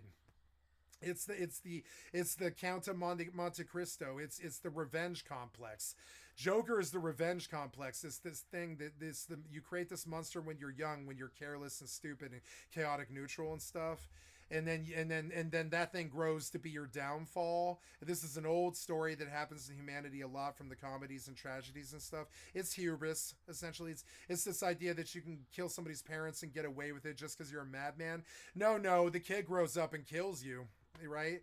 And that's what happened in the Tim Burton movie, but it was also breaking of the canon to kill the Joker. I don't know why Tim Burton did that, but I don't think he thought it was ever going to go any further. He shouldn't have killed the Joker in the first movie. He shouldn't have done that, because that's not canon. Joker plagues Batman his entire goddamn career because, well, Joker made Batman and Batman made Joker. So for you to fail the subtleties of this that are clearly evident on a single viewing of the Batman anime series, which you can do in like 2 days. You can sit down as a director, watch the Batman animated series in a single viewing. You can understand all of the canon of Batman pretty much completely. But these guys are too dumb to do that, I think. I doubt the director did do that. I think he probably just took some script from some fucking writer. I doubt. Maybe he did do it, but I don't know how the product ended up so badly. If he did, because the story is very well canonized. Joker gets busted for killing Batman's parents and trying to fucking take over the city with Joker's laughing gas. And on Christmas, usually, I think is actually the canon. On Christmas, he goes nuts with laughing gas and he tries to turn the entire city into the Joker. And that was the plot of the first Batman movie, the Tim Burton one, if you recall. And he wants to turn the entire city into Joker faces that laugh all the time and die of laughter, which is a really funny fantasy. And so, and that's the canon. So what happens? Batman beats his ass on the top of the belfry and drops his ass off the building. But I think in the comic book, he shoots the bat grappling hook and saves him, and then ties him up and leaves him for Jim Gordon. And I think that's how the comic book ends, and I think that's maybe how the Tim Burton one ends. I think Joker dies in the Tim Burton film. I'm fairly sure. So, which is weird because we all know what the Joker canon is. Even when the Tim Burton movie hadn't even come out yet, we know what the canon is. Right after fucking Batman has his big blowout for the first time with Joker, and they confront this problem that they have where Joker killed his parents and created the Batman, and Batman creates the fucking reason for Joker to wake up in the morning. And so they kind of create each other, right? Joker's only fucking thing is he's chaotic neutral, and he needs somebody to fucking chase all the time and fuck with, so he has somebody to laugh at. That's it. He needs somebody else to be the jester other than himself. And so to him, it's Batman. And the more serious Batman gets, the funnier Joker kind of makes it. It's hilarious. It's about laughter, kind of. It's just like the more serious Batman is, the funnier Joker gets. It's hilarious. They have this terrible thing that goes back and forth over and over again. And so, but the canon is very clear. Right after the skyscraper fight, right after the end of the skyscraper fight where he dangles his ass off the fucking building. I'm fairly sure this happens in the comic books, and I'm fairly sure it happens in almost all the canon. Joker goes to Arkham, and within 3 weeks, he's seduced Harlequin, and Harlequin lets his ass out. And that's what the canon's been for fucking 50 years or something like that.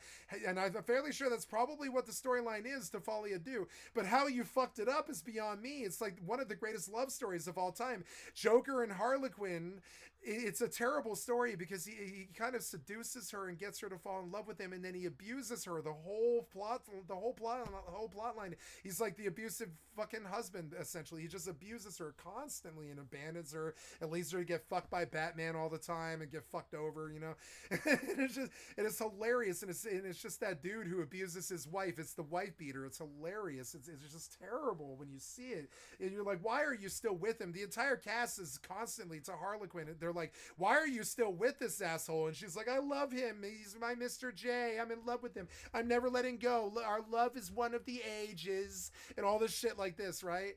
And we love this, though. We love it when the woman just won't stop loving the person. We love this clueless about women, when they're just blind to the fucking fact, and they're just, and they've got that magical capacity for forgiveness, and they've forgiven him for killing Batman's parents even, and they'll still fuck you after you've killed Batman's parents. I think, and the whole thing about the Joker is I don't think he ever tells Harley Quinn that he's killed Batman's parents either. I don't think he ever tells her. I don't think that's the asshole. He's the asshole. It's so funny. So, he's the clown. He's the Loki. He does it for the funny. I love the Joker. So why that canon wasn't religiously followed, and the movie writes itself, from the escape to everything, and during the escape, Batman beats Joker's ass inside of 3.5 seconds or something like that. Right after they do this huge, crazy, fucking superbly planned fucking caper to escape fucking Arkham Asylum, and she's taken over the asylum, and she's letting all the madmen out that Batman's busted over the last year or whatever. It's such a good little story, that. And then they escape, and Batman kicks Joker's ass in 3.5 seconds, throws Harley Quinn back in Arkham, and leaves Joker tied up outside Jim Gordon's window like he always does. And that was the lesson that they needed to tell, because that's what the kids need to hear. The kids need to hear that Batman always wins and strings up Joker outside Jim Gordon's window no matter what the fuck happens. Not this shit about Joker caps some talk show host. Right? That's always what the end of Batman needs to be. Is no matter how crazy Joker gets, Batman wins in the end and beats his ass. The good guys win in the end, beats his ass, and leaves him strung up outside Jim Gordon's window, like what happens every single fucking comic book. And that's what they don't do, because they think that the subtlety is in telling some character acting with these superb stars. But no, you must observe some of this canon very, very well. And I'm sure he tried to, but they probably gave him bad performances. Let's see what else Charlie has to say. It's fucking tragic, because of all the movies that I've been waiting for, this was the one. Unfortunately, this is the movie I've been waiting for a long time. And I guess I love the Joker because I fucking relate to all of it. Even the laughter part of it, I relate to everything about Joker pretty much. From the face paint to the diva-ness of it, to the fucking craziness of it, to the chaotic neutral, to the fact that it's got to be fun. I mean, if there was ever a fucking person in fucking Hollywood that I relate to, it's the Joker. I mean, everybody relates to the Joker, but I mean, I think everybody thinks that they're chaotic neutral. I don't think they are. If you really like musicals, it's a responsibility. People come to count on you being chaotic neutral. They'll be like, you don't ever subscribe to anything anybody else subscribes to, so I need you to be special. And you're like, no, this is that day when I'm too lazy to be special or whatever. And it sucks. And they're like, you're that crazy guy. You're the wild card. Why aren't you wild carding it? Well, because it's wild card to not be a wild card sometimes.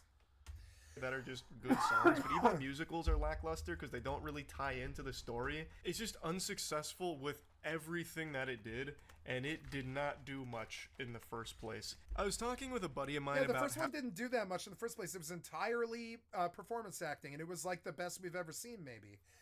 Him dancing, stuff like that. We don't get performances like that often. It reminds me of like Johnny Depp when he's dancing the potatoes for Who's Eating Gilbert Grape or whatever that movie was that he did when he was younger and stuff. Him dancing the potatoes in the restaurant, Benny and June, right?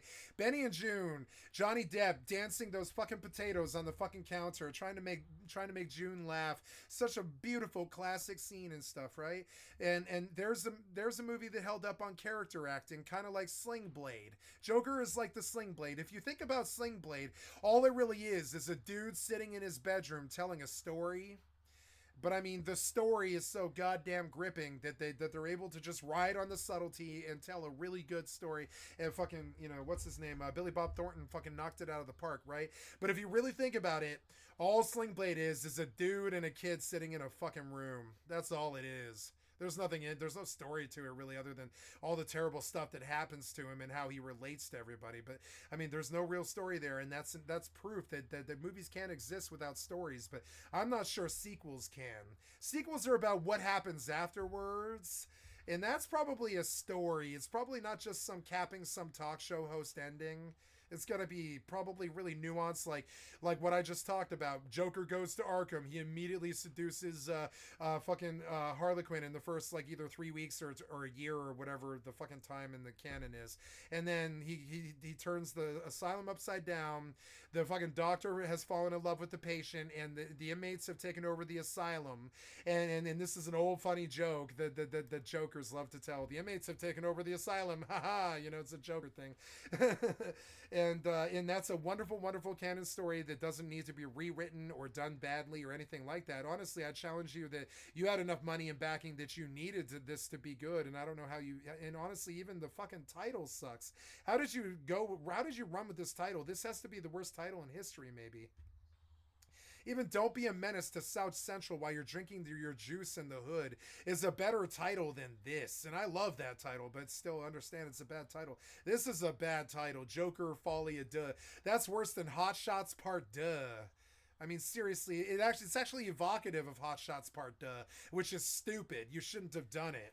How shit Joker 2 was, and we were just kind of spitballing. Like, see, all he does is he's not providing good. I think I'm a contender for good React content, better than some of these people and stuff. Because I will travel with you all over the goddamn Batman canon, like or in all this other shit, and why it needed to be what it wasn't, and all this other stuff. He just says it sucks, it sucks, it sucks, it sucks, it sucks, it sucks, it sucks. Why was this such a piece of shit? It sucks, it sucks, it sucks. And like, nah, man, you need to talk about the canon and why it sucks and why they fucked up the ending and what needed to happen, which is Joker gets strung up outside Jim Gordon's window. That's what it should have been, the ending to this movie, and if it wasn't, I don't want to see it. What made it so bad and how it even got to that point. And then later he sent me this post. The ending writes itself. That's what always happens. That's what the ending of every single Batman comic book, episode in history, whatever, television, doesn't matter. It always ends up with the villain strung up outside Jim Gordon's window. It was always such a really good ending. Because no matter how fucking traumatic it was, no matter who might have died or got shot in the spine like Oracle or anything like that, it always ends up with no, Batman didn't shoot Joker in the face like we all want him to. He strung him up on, and this is a Christian thing. I think it was this thing about violence is okay, but killing, not so much. There's no law in the Bible about violence, but there is a law in the fucking commandments about killing, right? And so the whole thing about Batman is you must give him that ending. I was actually very, very bothered by the ending of the first movie, which was just him riding off in a car. And I was like, no, this is where Batman swoops in. You fucked up the ending of the first one a little bit, but this is where Batman swoops in, beats his ass in 3 seconds, and then strings him outside Jim Gordon's window, and Gotham sleeps easy that night. And by the morning, Batman's done, and the story's over, and everybody's cool, and Asylum has another fucking inmate again. Usually they've escaped, because of Harley Quinn. Ultra Crave that kind of gives bullet points. Harley Quinn is this beautiful little analogy about there's always somebody on the inside. There's always somebody on the inside that'll get you whatever the fuck you want. There's always some corrupt person that will let you out of the jail. If you try hard enough, there is a person who will let you out of the jail. You can seduce even probably the same gender if you keep trying. Not seduce them, but I'm talking about like seduce them to the dark side and get them to do what you want them to do. If you are a good enough orator with enough charisma and a good enough story to tell, and you give them a reason, you got to give them a fucking reason. It's hard to dream one up, but if you try, you probably can. You can probably convince the fucking warden to let you out of the jail. This is what was so wonderful about the Joker story, is he had the charisma to crack his jokes and get the ladies to fall in love with him and all the stuff that Joker clowns do. The clowns, the clown is another term for some dude who took your lady away because he's suave and cool or whatever. Fucking clown, right? Kathy's clown, And yeah, and so this clown gets the hottest nurse in the fucking asylum, the hottest psychiatrist in the asylum to just open the fucking door. And that's the story that you needed to do. I hope you did. How does Folie à Deux end? Let's go ruin the ending. I don't care about fucking spoilers. How does Joker Folie à Deux end? Arthur Fleck confessing to the murders he's on trial for and being sent back to Arkham. That's not it. And this is why they don't like you. On That's not it. That's not how this movie ends. I can tell you how the movie fucking ends. I can tell you how you fucked it up, right? I already did, but I'll repeat it one last time.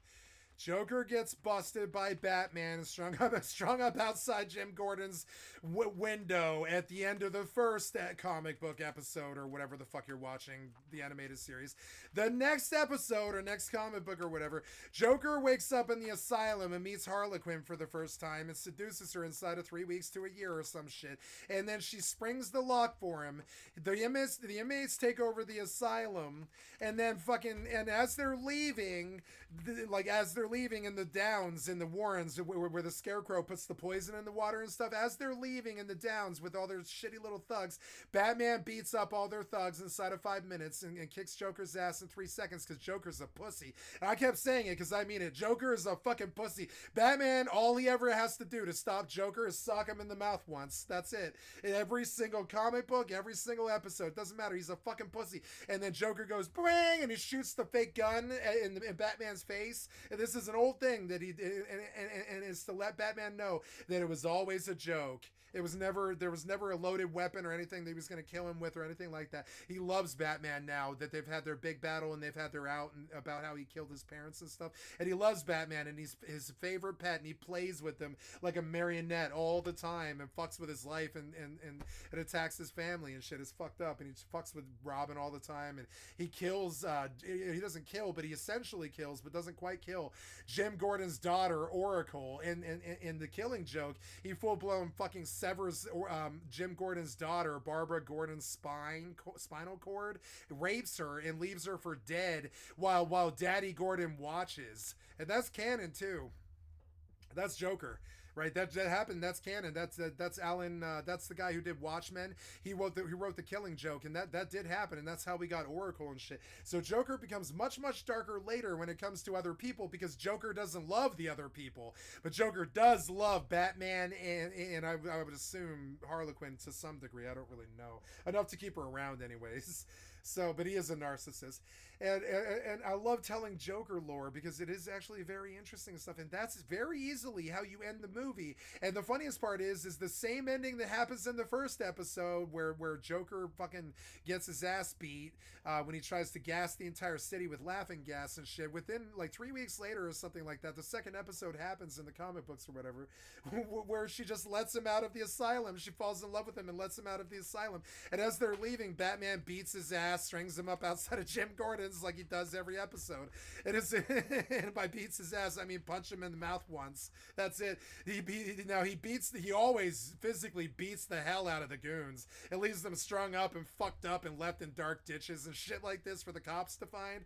But Joker himself, he only ever punches him in the goddamn mouth once. It's always like that. It's only ever one punch, lays him out. And honestly, this is how real bullies in real life are too. Most bullies, I've never done it myself, but I've seen it happen. Okay, I watched my drummer. He was being bullied by a goddamn bouncer for a fucking a Modest Mouse Lucero show at the Bluebird in Denver, Colorado. This happened. I swear to God, I can bring the witnesses and all this stuff, right? And I watched my drummer, who was half the size of this fucking bouncer. I watched this bouncer kind of throw a girl around, and my drummer just kind of lost it. And he went up and fucking full-blown socked, like cold cock socked the bouncer, 200 or 300 pounds heavier than him or something like that, and laid him out on the ground cold. And the entire fucking crowd started screaming and cheering and laughter. And we had to book. I left with my drummer and my band and shit. We had to leave that goddamn Modest Mouse show. And I never did see Modest Mouse live. I never saw Lucero live. God damn it. I've seen live shows, and I've seen them like in person stuff, but I've not seen them live. I've not seen them play live because I paid for a fucking ticket that I didn't get to use one night because my drummer sucked out a goddamn bouncer in a single second. But I mean, we were punkers. We weren't scared of goddamn bouncers or anybody at all, you know. And so I watched a punker, and he wasn't a punker. He was just a drummer. He didn't dress punk or anything like that. He didn't wear chains or leather or anything like that. I watched the most normal dude, not normal. He was not normal, but he was a very special man. But I watched the most normal like guy next door dude just lay out a bouncer in one fucking hit. And that guy was such an asshole. I watched him bully a woman in front of us physically, and my drummer just couldn't handle it. He was full blown lay that motherfucking and blocked a bouncer 2 or 3 times his size and laid laid him out in one hit. And this is the thing about bullies. They just don't ever see it coming. And when it does come, it usually takes like one hit to full-blown subdue them. They're not expecting the deep kick in the balls that they deserve, or the deep full-blown I hate you so much I'm letting all of my rage into this one punch fucking thing that usually happens to them. And they usually get knocked the fuck out in 1 or 2 blows. If you actually get in a fight with a bully that you win, they usually go down in one hit. And that was the lesson that Bob Kane tried to teach with Joker and all this is, yeah, if you got a Joker asshole that's fucking with you, usually one hit is all it actually takes. You might be really scared of him for a long time like Batman was, but no, it always ends up that like the goons are more of a problem than Joker. Always. He's got to do stuff like toss batarangs into the guns or they'll shoot his ass, stuff like that, right? Like they do in the intro to the animated series. But Joker, he only ever punches. Usually, most of the villains, he only punches like one time, lays them out cold, and takes them to Arkham Asylum. There's this really funny joke in Venture Brothers where they make fun of how really bad that would actually be in the real life, right? Like Captain Sunshine fucking... It's so fucking funny. Captain Sunshine has a beef with fucking Monarch because he thinks that he's been sexually abusing Captain Sunshine's fucking psychic, which was kind of the whole thing about Batman and Robin, is they were kind of like this dom sub thing, and Dick Grayson is like this orphan, and fucking Bruce Wayne is like this rich dude who basically takes him in. And this is sort of the storyline of a lot of abuse scenarios a little bit. This is kind of what happens to some like orphans and stuff. It's kind of shitty and nasty. So we always kind of wondered about that whole Batman Robin storyline a little bit. It was a little bit questionable, but Dick Grayson was fucking awesome, and nothing bad ever happened or anything like that. But anyways, I'm going to get back to what I was talking about here. Captain Sunshine in Venture Brothers, he beats the fuck out of the Monarch, and then he flies over to the jail and he tosses him into the courtyard, and he's like, here's your trash, you threw your trash out or something, and then he flies off, and then the monarch like shows up like 5 seconds later with a bunch of bruises all over his face, and his wife is like, what happened? It's like, yeah, Captain Sunshine beat my ass and threw me into the courtyard of the fucking building in the jail, and then the warden let me out 5 seconds later. Apparently this asshole's never heard of due process, because you can't go beating criminals and leaving them tied up outside Jim Gordon's window. That's the one certain way that guy's going to get a mistrial. It's like the one certain way, the one way the criminals will absolutely get out of their case is if some kind of cop or some kind of vigilante beats their ass and leaves them strung up outside the jail. That's the one certain way that guy's going to get a mistrial. You can't do that. You literally cannot do that. And I love that they made so much fucking fun of Batman in Venture Brothers, because the premise is kind of shaky. We don't like goddamn, they talked about it in the Nolan movies. You live long enough to become the villain and all this stuff. And there's this hint that Batman might become like Saddam Hussein or something. They were kind of hinting at it. They were like, you're the enemy now. We hate you, but we love you really, or whatever. This is sort of weird. But yeah, and that's all I really have to say about Batman. I don't really want to talk about much more Batman. Let's talk about Joker. How this catastrophe came into existence. So I've heard some of these, but some of them were brand new information. So apparently the idea came to Oh no! Joaquin Phoenix in a dream. But I mean, it's not a dream, you idiot. It's the second comic book where Joker falls in love with this is canon. Did you oh my god.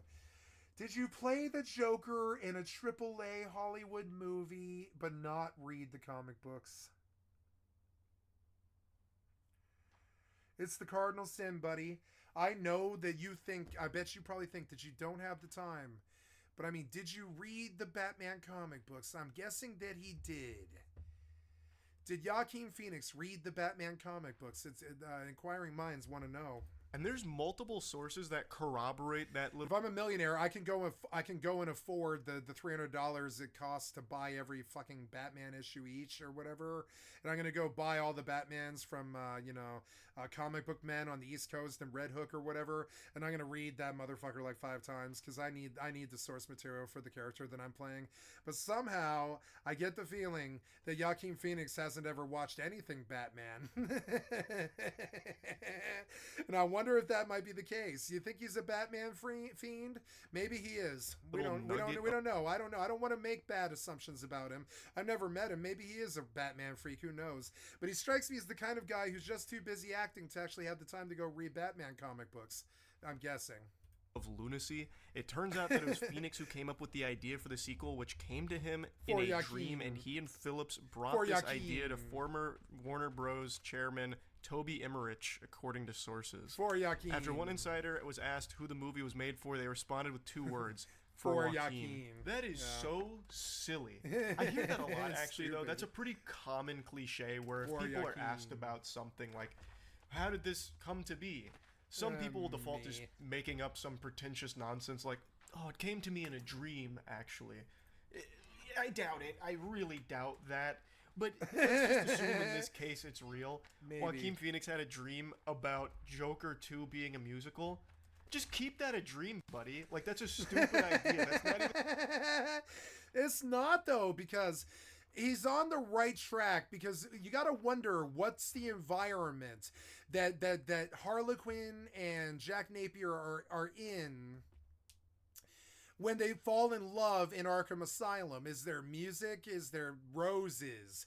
Is there dancing? Is he crazy? And is she watching him through the glass and he's fake dancing with her? He likes to fake dance, remember? The shit writes itself. He likes to fake dance. He does. He likes to fake dance on those steps. Remember? He dances on those steps. Remember when he fake dances on the steps? And we were all like, oh, he's an Oscar winner finally. You know, whatever. Remember when he fake dances on the steps, right? So here, I can write this fucking Batman movie better than you guys can. You're Hollywood motherfuckers that make 7 figures. What the fuck's wrong with you, right?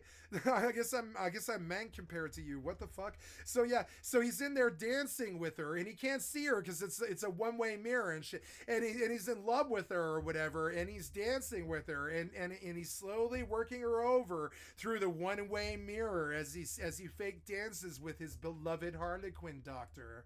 In his crazy raving madman things, and she's like, he's dancing with me. You know, and you get a Lady Gaga moment. He's dancing with me. I can't do ladies. I'm terribly sorry. And the shit writes itself. Come on, how did you bungle this? The shit writes itself. One-way mirrors and psychiatric hospitals. The shit writes itself. The romance was so easy. And you fucking failed. You failed. How did you fail this? I think he's right to make fun of you and actually make these videos. He's right to do it. How did you fail this? You could have had one-way mirror sex and stuff. He could have been like, rubbing his nipple in the mirror and stuff, and Lady Gaga's like, and all this shit. You could have had like that ghost moment where they're like, you know, making the clay together and stuff, but instead she's like jiggling a pencil on the table with him.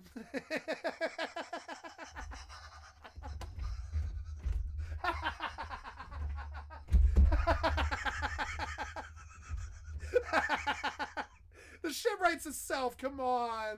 I want a redo. Joker Folia, dude. More like Joker redo. I need a redo, motherfucker. You have such a beautiful premise. How did you drive this engine into the lake? Even something worthy of taking. How did you do this? How did you do this? The shit writes itself as they spin the table. I can see the fucking scene. I can see Joaquin Phoenix with like staring across the table into Lady Gaga's eyes as they spin a pencil together. It's so stupid. Why did you do this? How did you fuck this up so bad?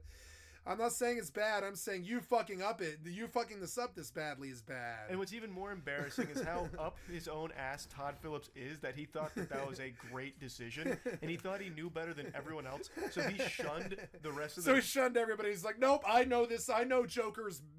I know Joker 2 better than everybody else knows Joker 2.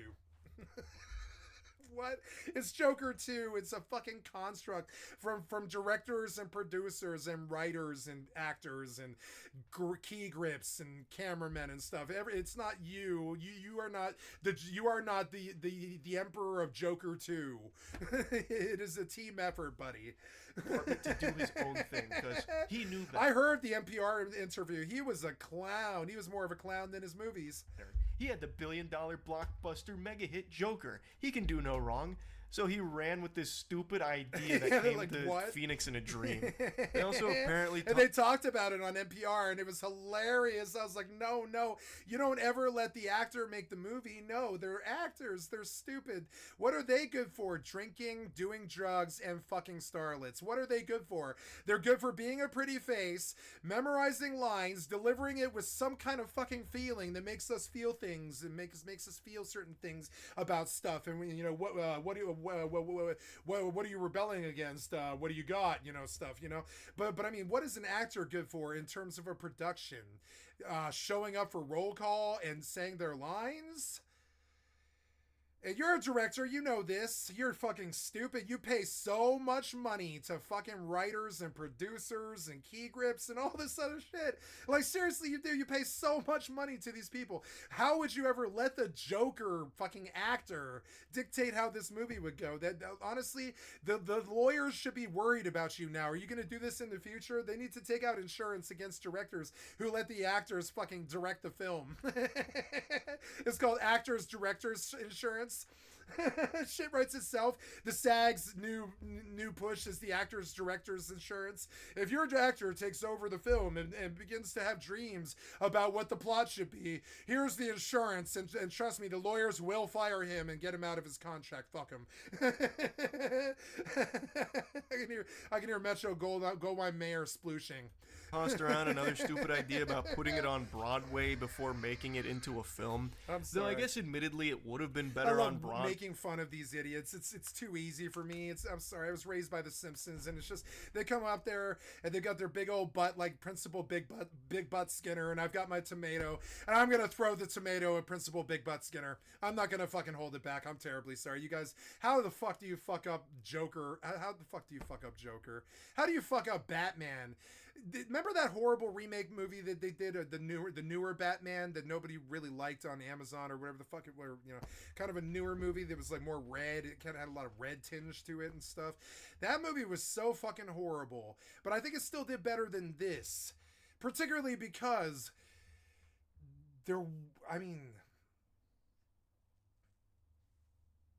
I think it kind of at least stuck to a fucking theme of Batman, at least, and it provided that drug of Batman to these addicts, you know, these Batman addicts, I guess. I don't know if Joker 2 would do that. I haven't seen it. I guess I'll maybe watch it tonight. I don't know. Is it out yet? No, this is in the theater, huh? Broadway than in a movie setting, because at least then they could try and make the music. Lady Gaga signed on before the script was finished, so she didn't know what she was getting in for.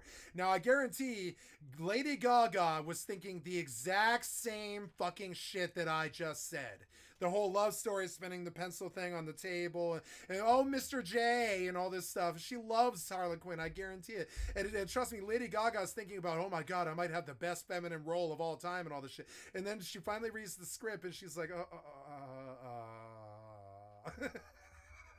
how much money did you pay me? And they're like, yeah, that's $280 million or whatever. No, it's probably less than that. It's like, what do they pay her? Like, it's, you know, it's like $80 million or something like that. And she's like, okay, well, yeah, I'll do the movie.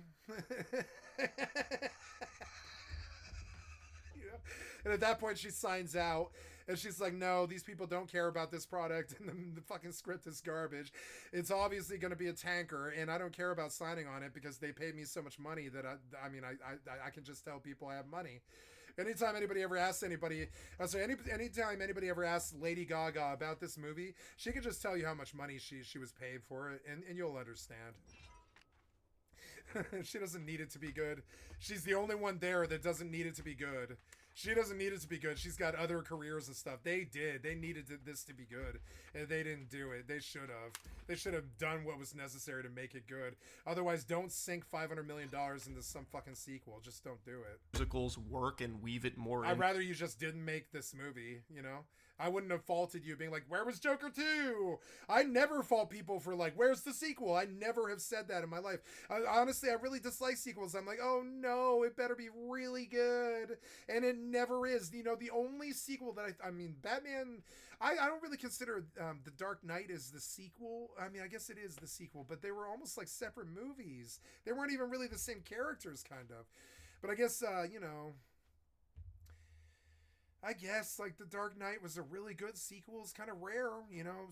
Empire Strikes Back and stuff. There has been some good sequels in this time. I would say even the original Tim Burton Batman sequel was a watchable movie, but most times when they make a sequel, I'm like, oh no, wasn't the first one good enough for you? Do we really need a continuance? You know what my favorite sequel of all time is, and it's a horrible, horrible, horrible, horrible movie. Halloween 2. You want to know why? Because they did something really truly amazing in that movie. They just completely carry on the story from the first one 5 minutes later. I've never seen it before, and I have not seen it since. Like maybe, or well, I don't know. I guess they kind of did that in no, they didn't even do it in Lord of the Rings. Like, they've never had a movie like that where I thought Halloween 2 was such an interesting movie for how fucking terrible, god-awful bad it was. It was just him stalking through a hospital, killing catatonic patients because they didn't have the money to do fight scenes or good murders or anything like that, I don't think. But it is my favorite sequel of all time because it really fucking grips you. It grips you. The movie starts up and you're like, oh my God, she's in the hospital. It's been like 5 minutes. They just took her home from the house and he's killed like her whole family and everybody in the neighborhood is dead and he's free. He's free. She kicked him off the balcony and he's free now. And the movie starts and she's in the hospital with the fucking oxygen and the bruises are still on her face and the blood's still fresh. And the movie starts and you're like, what the fuck? This was the end of Halloween 1. What? And it was good. It was really good. It was the most horrible horror movie ever made, maybe, but it was definitely well done in the respect that it respected the subtlety of a cinema and it respected our sensibilities and knew that we were there to see Michael. Michael's the true star. And yeah, we did. We saw Michael stalk a hospital for an entire fucking movie and kill catatonic patients that were halfway asleep. It was really weird. But I mean, like, it was a good movie though, because continuing it on 5 minutes later was actually really fitting for a sequel, you know? And I thought that's what you should have done here with Joker 2. You can see, you can, like, okay, so how did the first one end? He's driving away in a cop car that he's commandeered, as I remember, right? Either they've captured him. Yeah, no, he gets busted, doesn't he? He gets busted, and he's sitting in the back of the cop car, like, watching the madness of the city and stuff, as I remember, I think. Or he escapes, one or the other, I can't remember.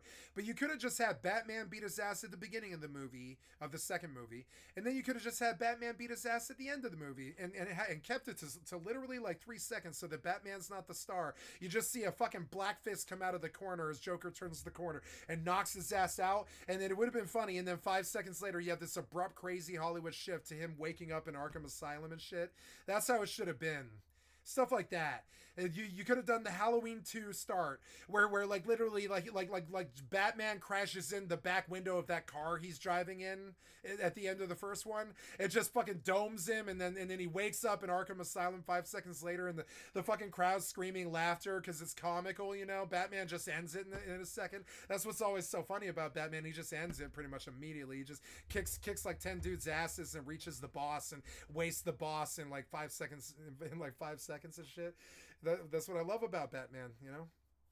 And so, you know, he's efficient. You know, he doesn't fuck around. Like the action scenes might take a little time to do the exposition, but I mean, he doesn't fuck around. He moves through his targets and takes down the arch villain fairly quickly. And I've always really liked that about him, like a ninja or a samurai or something like that, right?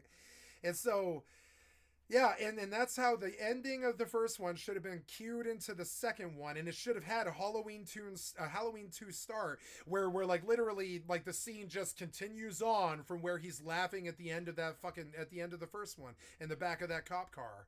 And the second one, the second movie should have started up with him, and maybe it does, I don't know, but I'm guessing not. Into the actual plot, but what plot? There's like he goes to the prison, right, and breaks out. I think there's no plot. Fortunately, we were cursed with this film. Todd Phillips had free reign with Warner Bros. Wanting him to. I haven't even seen this movie, and I know there's no plot. What plot? There couldn't possibly be a plot. There wasn't a plot in the first one. So what are they going to stand on? There's no Batman. There's no, you know, there was no Batman in the first one, so there's no plot there. His mother dies, doesn't she? So there's no plot there. He kills the talk show host, so there's no more Robert De Niro to carry. Like all the Joker wannabes of the city are kind of going crazy and burning things. So I guess there's a story there. I guess, you know. Do his thing. But I mean, is there a story or is it just action exposition? Because a bunch of dudes going crazy and acting like the Joker and burning the city is basically just an action sequence in my book, unless Batman's fighting them essentially. Because why would Joker fight them, right? And you see all these problems with a script that pretty much doesn't stay true to pretty much the minute by minute thing that happens.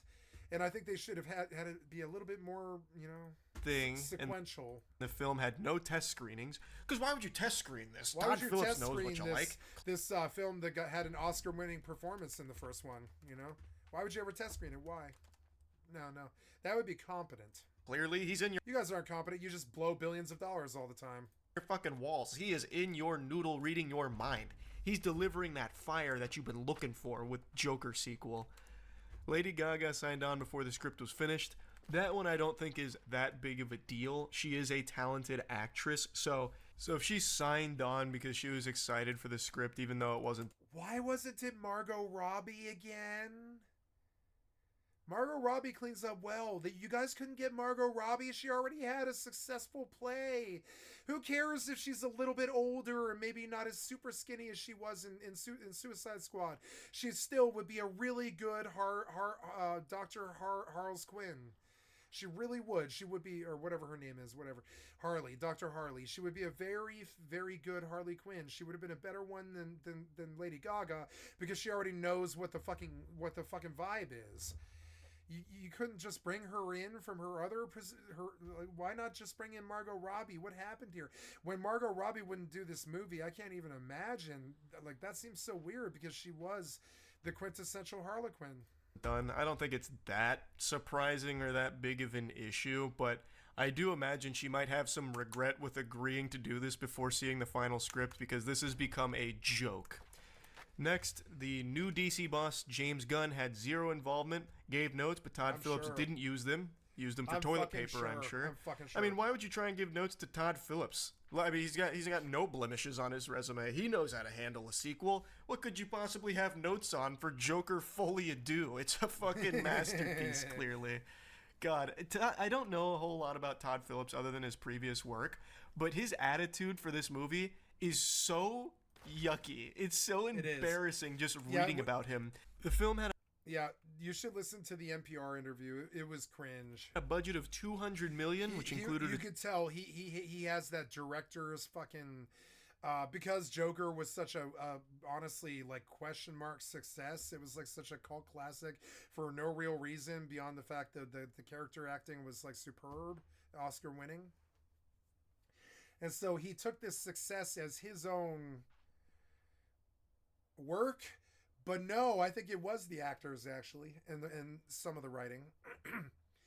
And so, and when he talks on the NPR to the NPR lady about this, he comes across as this incredibly stuck-up director that was like kind of tiffed with the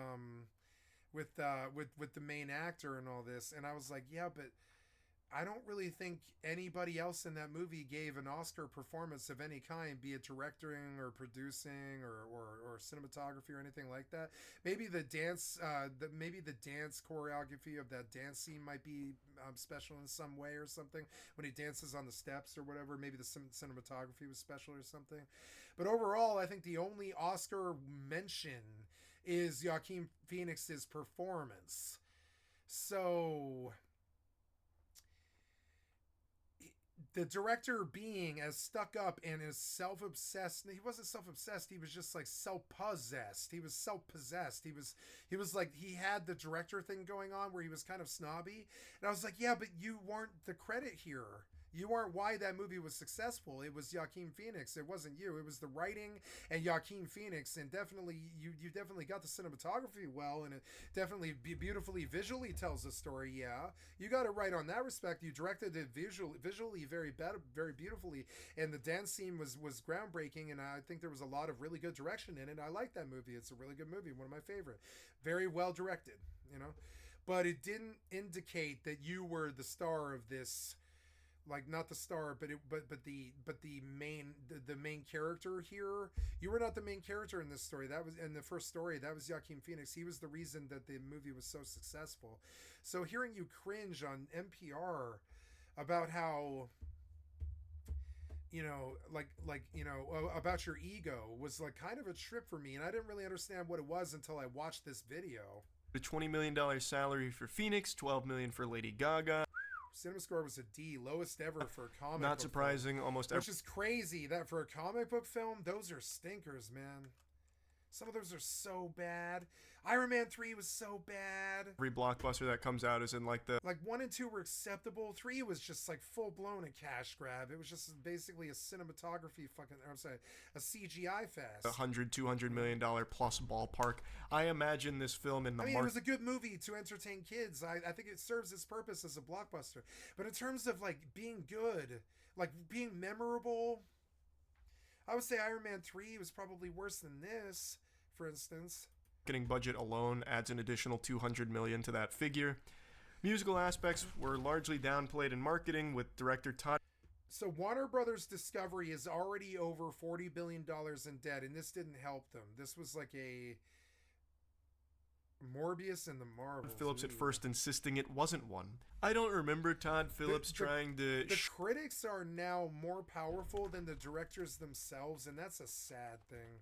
We're going to miss good stuff because the critics are just going to like tank the thing for some catty reason or something like that. They don't like the director or something, right? Something personal. And we're going to miss good stuff. It's already happening in video games.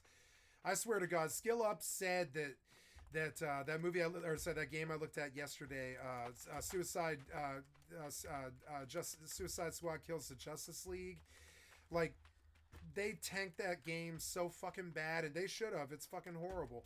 But when you look at the combat, it looks actually good. It does look good. It looks like Souls-like combat. It looks just as good as any of the other fucking Souls-likes that came in the last year, like the Pinocchio one, or even Elden Ring like DLC, or anything, or even New World, or any of this stuff, right? Like I don't really see how that combat wasn't any worse than these games that have really good combat. I think it actually looked like really good combat, like, you know, from the PlayStation 2 era. It was kind of crazy. But the critics tanked the game so fucking badly. There's no way anybody's ever going to give it a chance now. You know, not even me, not for less than $3 or something like that.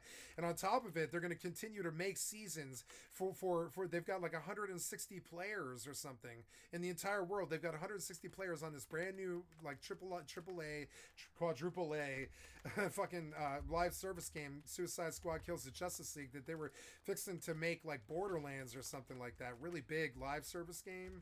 And no, it's got 200 players, but now they've got to make 4 seasons. 4 fucking seasons for 200 live players. And that's such a goddamn disaster at that point. I mean, I don't know. At that point, you better crack that whip and maybe turn some of that around, maybe. I don't know. Shut that down or anything, put the kibosh on it. Yeah, put the kibosh on it then. Either put the kibosh on it or it's come to Jesus. You better make that game good somehow. Why would you make 4 extra live service seasons with extra characters and all that music and all that fucking design and all that color and all that arts and all that fucking, you know, all that hand-drawn stuff? It isn't all AI. Why would you do 4 more seasons into something like 2036 for a population of 160 players? And that's what they're doing too. And that's what they're doing to Hollywood. That's what they're doing to everything. They're dumping like $400 million into shit. They can't even put 200 butts in the seats or whatever. And then they commit to making more of them, like Joker Folie à Deux. As long as I can remember, the film, since its official announcement, had always and it's like I don't understand this whole you committed to me to 4 more seasons or whatever. If there's only 200 people playing the game, who cares what you committed to do? It's your fucking game. You can stop making it if you want to. No one's gonna fault you for that. Nobody wants you to keep making the game, I don't think. So, but if you do continue to make 4 seasons of that worthless game, maybe you should try to work to maybe reverse the first impression, because that combat did not look bad to me. It looked a lot better the combat looked a lot better to me than, say, Final Fantasy 16. had that knowledge revealed that there was a lot of musical elements to it. So I went in with the impression that this was going to be a musical, and I imagine a lot of others. Justice League, that's DC driving some video game into the fucking ground. That's insane. But I mean, like, but I mean, this thing about critics driving the title into the ground, that might not be so good. I think it started with Ralph on Skill Up, and he was like, "Look, Suicide Squad is all they can talk about. Is all the money that they've spent. It's their whole, it's their, it's Rocksteady. It's their last dive. It's their last hurrah, and we should check it out and all this." And when he comes back and he says, no, game is bad, voice acting is beyond clueless, the music is bad, the fucking everything about it is bad except for the combat and the graphics. But he's like, when it comes to the combat and graphics, it's a great game. And I was like, oh, really? Okay, well, then I keep my eye on it, right? Because when I hear combat is actually good, I'm like, oh, well, I better at least give it a try or something like that. But then the news cycle runs again, and he reminds, the next week he reminds everybody how really bad that is. And then for 6 weeks, he just talks about, for like 6 episodes, he talks about how bad like that game is, and how bad of a letdown it is for all of these fucking corpos that were expecting it to be crazy and go over gangbusters, and all these people were gonna have to compete with them. This is maybe why we had Concord, as they thought that they might have to compete with Suicide Squad Kills the Justice League, but no. And so now I'm really bitter because I've seen that combat. I know it's good. I've seen him fight. I think it's a good combat. I know it's a good combat. I saw it. And I was like, that's the closest to New World combat I've seen in a long time. It looks actually really good. And I was like, oh no, but it's Suicide Squad Kills the Justice League in the middle of the Marvelitis era where Marvel killed all of comic bookdom, And so how could that possibly be good? And so then he tells me the combat's good, and then I go and look at the video and I can see that it is, and I'm like, oh no, why would you make the combat good then? If the rest of the game is garbage, why would the combat be good? Because that's the one thing that I care about. I don't give a fuck if the game's garbage. I'll turn off the voices and the music and the storyline and skip the cutscenes. I don't care if the music or any of that stuff's bad. I can censor all of that. I'm just mainly like, why did you make the combat good, right? And so now I feel the same way about this Hollywood director. Why did you bring Joaquin Phoenix back and pay Lady Gaga like $100 million to show up if you knew that it wasn't going to be good? It's sort of insane. Why do you guys make these crazy quadruple A cantankerous fucking disasters? I don't really understand it. Have you ever played a good video game? You know what a good video game is, just like me. Why can't you make the video game good? Why, you know what a good movie is, like me. Why can't you make the movie good? It seems to me not that hard. I wrote you a bunch of really good plot lines here for Joker Folia Duh, and I want a redo. That movie could have been so classically fucking good, and I want a redo now. Joker Folia redo, not Folia Duh. Oh, damn it. Marvel fucked us up so bad. Did as well. But again, if you just watch the trailers, it doesn't really come across that way. So perhaps Todd Phillips made that conscious decision to hide that fact, because musicals, I mean, especially for fans of the first Joker movie, probably aren't... especially for fans of the first Joker movie, probably aren't going to go over well. Going to be that enticing. This was a musical? Are you serious? Of course it was horrible. There hasn't been a good musical since Chicago. Or like what, Moulin Rouge or something. It's been so fucking long. Like, yeah, or no, the last good musical was The Demon Barber of Fleet Street. Sweeney Todd. That was an amazing fucking movie. It really was, in every single fucking way. But I mean, it was still fucking 20 years ago or something. It's been 20 years ago since a musical has been good in Hollywood. What made you think this was gonna be it? Probably Lady Gaga. You shouldn't have deluded yourself. Delulu. For this kind of audience. So keep in mind, I don't think Lady Gaga, I mean, I guess she probably has. What was Lady Gaga's last album? Let's go look. When was Lady Gaga's last album, right? But I believe it has been 10 years since she's been a really crazy musician anymore. She's a Hollywood actress these days. Last album. Maybe she did cut something I'm not really aware of. Chromatica? Yeah, but how did this do? Dawn of Chroma and then Chromatica. The Fame Monster, Born This Way, Joanne, A Star is Born. Yeah. I think the last time that she was truly good is A Star Is Born, and when it comes to her music. But I don't know. I haven't heard these albums. Who knows? Maybe they're really good. Yeah, why did didn't she stop making music, right? Yeah. Yeah, so like, yeah, and I don't know. I didn't like her performance with Bradley Cooper, though. I thought the song was good, but I didn't think she did well. It's weird. I imagine that's probably... And I like her, though. I like some of her music. Like, I like some of her songs. Like, that song Alejandro she did is actually such a good fucking song. And you know who got me into that song? My niece. My fucking niece. She's not really my niece, but she's like one of my brother's kids. And like fucking, and my niece was like, play Alejandro for like 5 days straight. And so I just kept the fucking music video on fucking rewind and replay on my projector and my 7.1 surround sound. And after a while, I was a Lady Gaga fan. Accurate, but I don't recall Todd Phillips trying to down. Because she is a good singer. She hits the notes really well. She's like actually a really genuinely good operatic singer almost. Play it. Christopher Nolan reportedly changed the ending of the... I don't like her music that much, though. She cut like 5 albums, and I think I like 5 songs off all 5 albums or something like that. You got to remember, that's like 70 songs or something like that, and I think I like about maybe 3, actually. It's like 3. First movie because it ended with Phoenix's Joker carving a smile. There was no resistance for the sequel with Nolan leaving Warner Bros. That was fascinating to me. So apparently Todd Phillips had actually wanted in the first film him to cut the smile into his face. Christopher Nolan was apparently still with Warner Bros. At the time, so he had say-so here and said, "You're a fucking idiot." No, he shut that shit down real quick. No. But now that Nolan left Warner Bros., Todd Phillips was left to his own devices again and went hog wild, so as all of you know by now, the Joker 2 ends with a completely random psychopath who shanks Joaquin Phoenix's Joker in the hallway where the movie begins, because nothing in this film fucking changes and nothing actually matters in the movie. Yeah, it's just like the first one. Yeah. How do you manage to do that? Do a movie that doesn't matter. This isn't Seinfeld.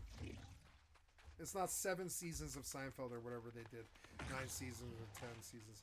Fucking like, this is not Seinfeld. You actually do need to have subtlety and good shit in your Hollywood movie. You can't just fucking cash grab anymore. You poison the well too much. We won't fucking swallow your slop anymore.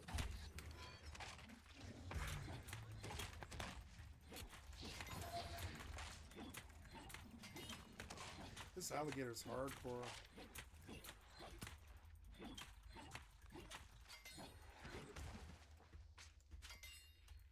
Random guy abruptly kills him, and then in the background cuts a smile into his I told you that I am not interested. Don't recommend this channel. Face. Just Todd Phillips paying a little disrespect to Nolan here. And the legacy that Nolan built with that Joker. It's such an insulting thing to conclude here because it's not well done. It comes out of nowhere, and this whole film is garbage in the first place, so it's just an even bigger waste of time. I understand why Nolan would absolutely not want Phillips to do that. It's also just highly unnecessary and doesn't actually tie into anything, so it's super dumb, but since Nolan wasn't at Warner Bros. At the time, Todd Phillips unfortunately got to do it, and we're all worse off for it. This next one had me giggling. Todd Phillips was secluded on a ranch during the opening weekend. I think he was bracing for the storm. I think he knew that this was not going to be received well. It was already not being highly reviewed from the people that had already seen it. So I imagine he had the inkling that, man, maybe he missed the mark. Or I could be totally wrong. Perhaps this is Todd Phillips just under the impression that his high art speaks for itself, and he wants people to come up with their own conclusions based on the nothing burger he served them. So he isolated himself from the rest of society to give us this chance. But more than likely, he just went to the ranch to just go ahead and tune everything out and count all the money Warner Bros. Dumped on his fucking front porch for this absolutely trash sequel. Film was panned by fans and critics. It currently has a 33% from Rotten Tomatoes critics and a 31% audience score. It has the cinema score of D, lowest ever for a comic book film. Domestically opened with 37.8 million, which is lower than comic book films like Morbius and the Marvels, and it needs 450 million globally to break even, which may lose the studio over 150 million, and Warner Bros. Discovery is already in $40 billion of debt. And god damn it, they earned every penny of that debt. Warner Bros. Keeps making the stupidest decisions. I am always surprised to see what new batshit insane idea fucking Zaslav comes up with. Like, every move he makes, he's like the opposite of King Midas, where King Midas would turn things to gold. Zaslav... Listen to him rip me off. I've been saying this way before he did, but now the culture's saying it. I said this first. This is my bit. He's about to rip it off. I came up with King Shitter first. Comes around with a cheese touch. He turns everything to actual poop.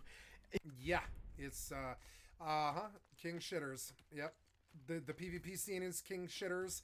The fucking Marvel directors are King Shitters. The Republican Party are King Shitters. Everything that they fucking touch turns to shit. Everything. The video game industry is King Shitters now. It's like, I don't know, man. He is just, I don't know how he even got this position. He is bad at his job. Yeah. So Warner Bros. Is deep in debt. This is not helping at all. No. And I just had to talk about it again. You know, Joker 2 is all about musicals and dancing, so you know what? I'll give you one of these. I'll dance on the grave of Joker 2. What a fucking disaster. And it earned it too, man. The movie is bad. The decision making was bad with it.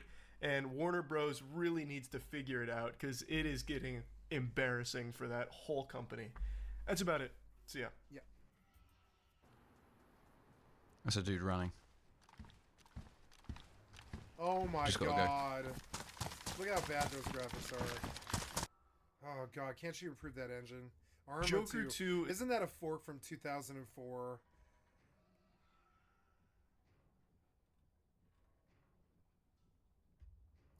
Chapo Trap House.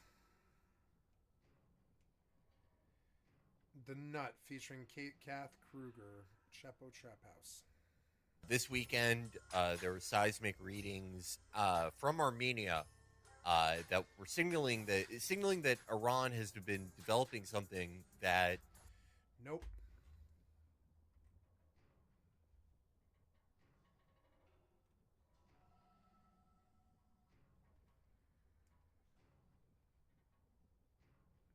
Uh-oh.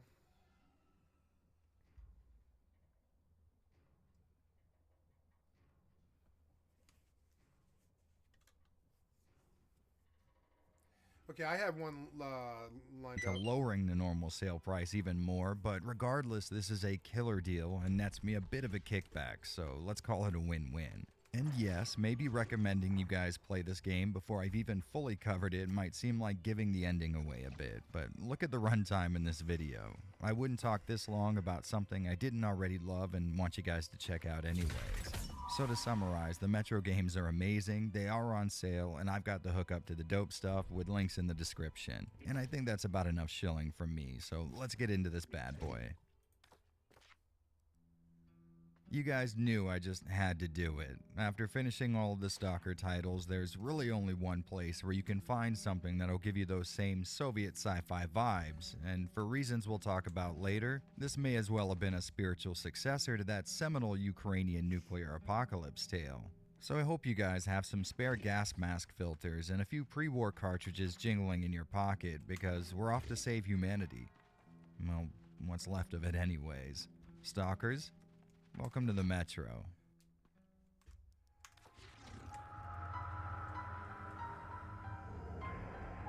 I played the original Metro Exodus on the Xbox 360, and I beat it. It was good, but I didn't like the ammo conservation at all.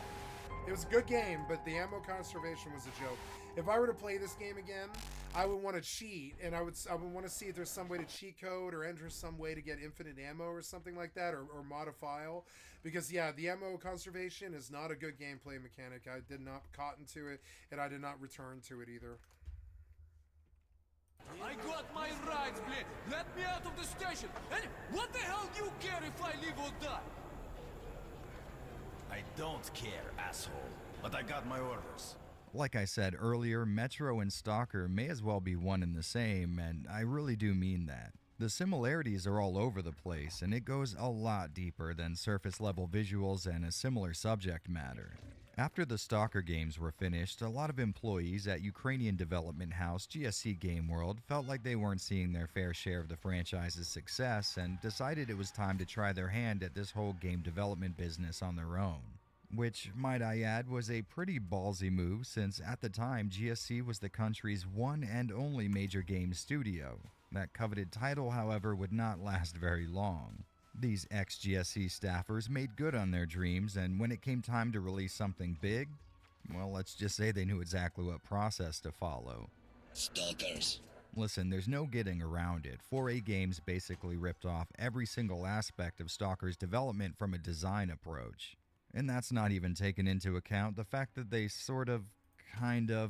maybe stole the X-Ray engine and possibly some other assets from GSC. On the plus side, they wrote a ton of new code and made it a lot less buggy than it used to be, but in all fairness, there are actual insects less buggy than that damned thing. And continuing in that tradition, they sought out a Russian science fiction author to build their world for them in the form of a novel. One that spun a tale of Soviet nukes, radiations, mutants, and people forming separate ideological groups trying to deal with all of the above. So I guess the TLDR here is a bunch of ex-Stalker devs decided they loved their jobs but hated their boss. So they started a new company and tried their damnedest to recreate the magic that was the Stalker franchise. And the most insane part of the story is, well, they actually pulled it off somehow. Yeah, I would say they did.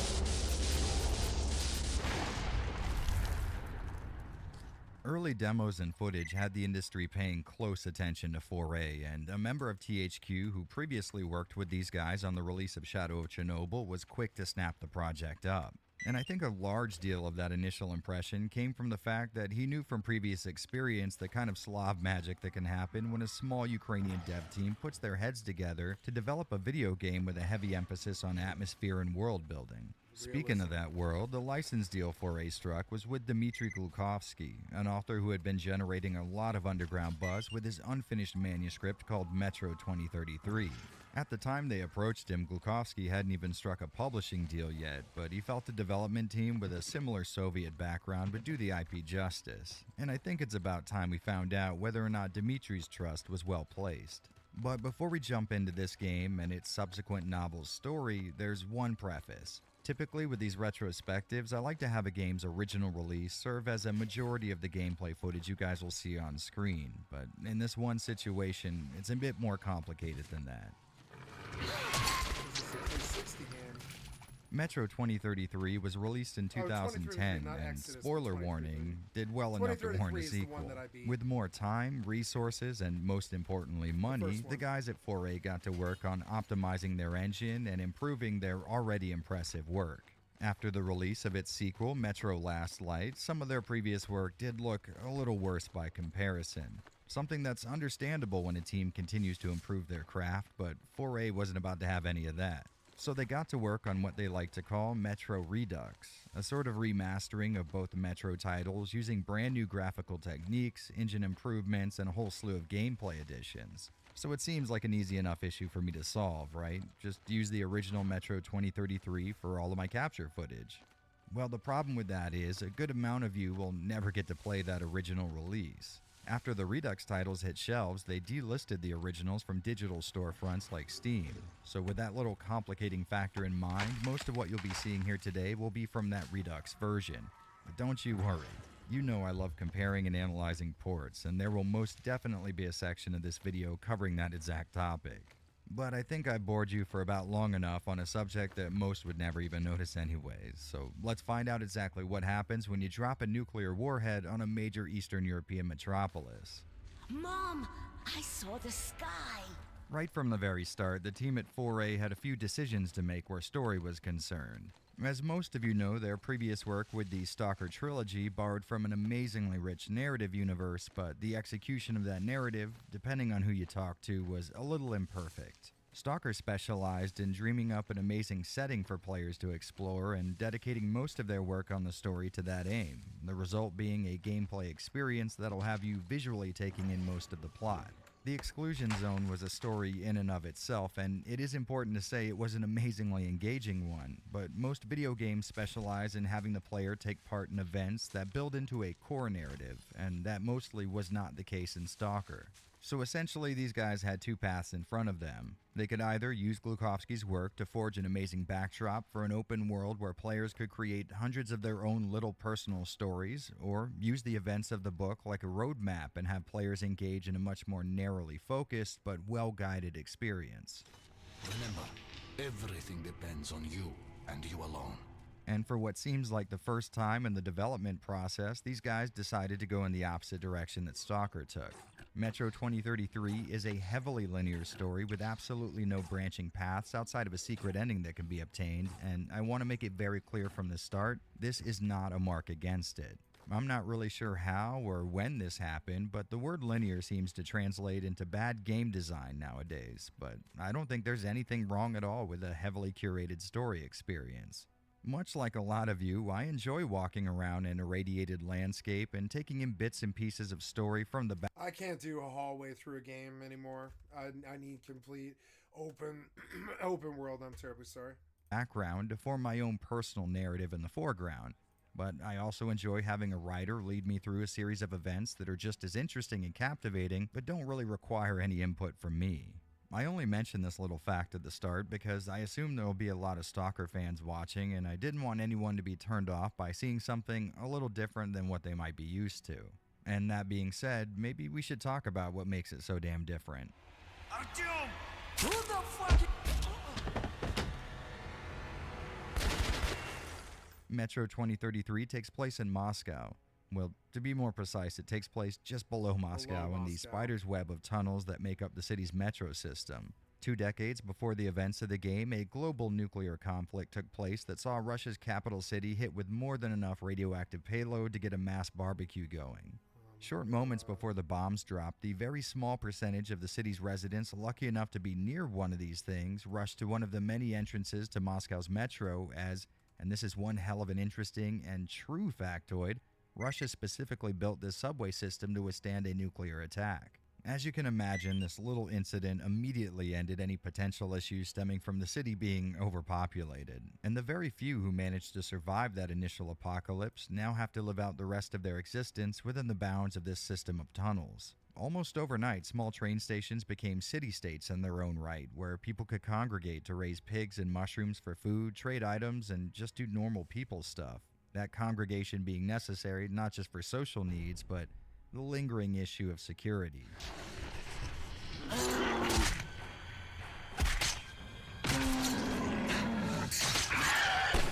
Thanks to the intense radioactive fallout caused by the nukes, nearby animals have been transformed into grotesque monsters, and now humans occupy a spot much closer to the bottom of the food chain than any of us would like.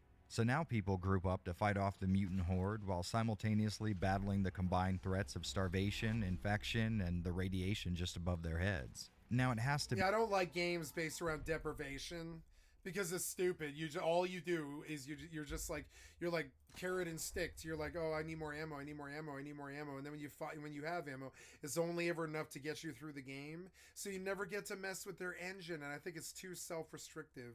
They should just embrace stupid-ass video game combat and let it be frenetic. You know? I don't know. Sometimes slow combat's good, but I don't know.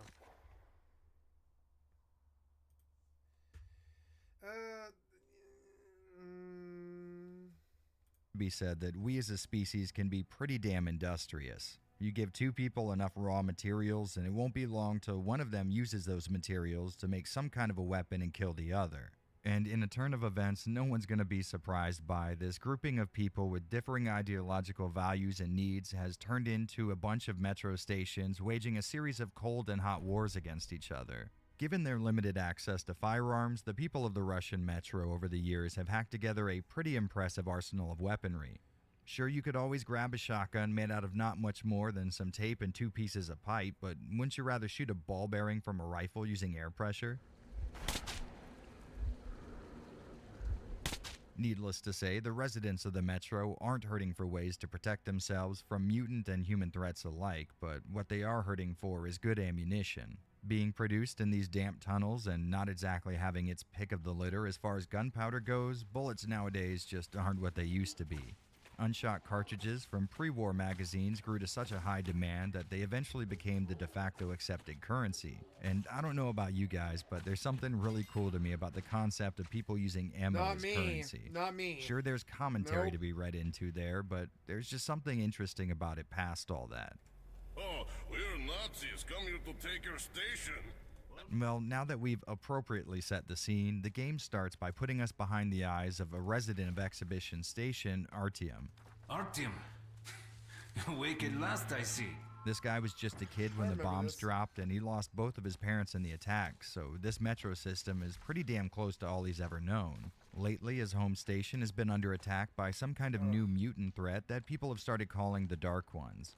These Dark Ones rarely leave survivors, but when they do, the resulting psychological injuries can often be worse than the physical ones. On one fateful day, a friend of Artyom's comes to visit. This guy Hunter belongs to a faction of military peacekeepers called the Rangers, and after seeing firsthand how close Exhibition is to falling to the Dark One threat, decides to do something about it. He tells Artyom that if he doesn't come back, to take his dog tags and let the other Rangers know what's going on, which works out pretty well as Artyom sort of always dreamed about going and seeing the rest of the world, both under and above ground. At the very start of his trip, Artyom finds that he's a little more resilient to the dangers of the metro system than most.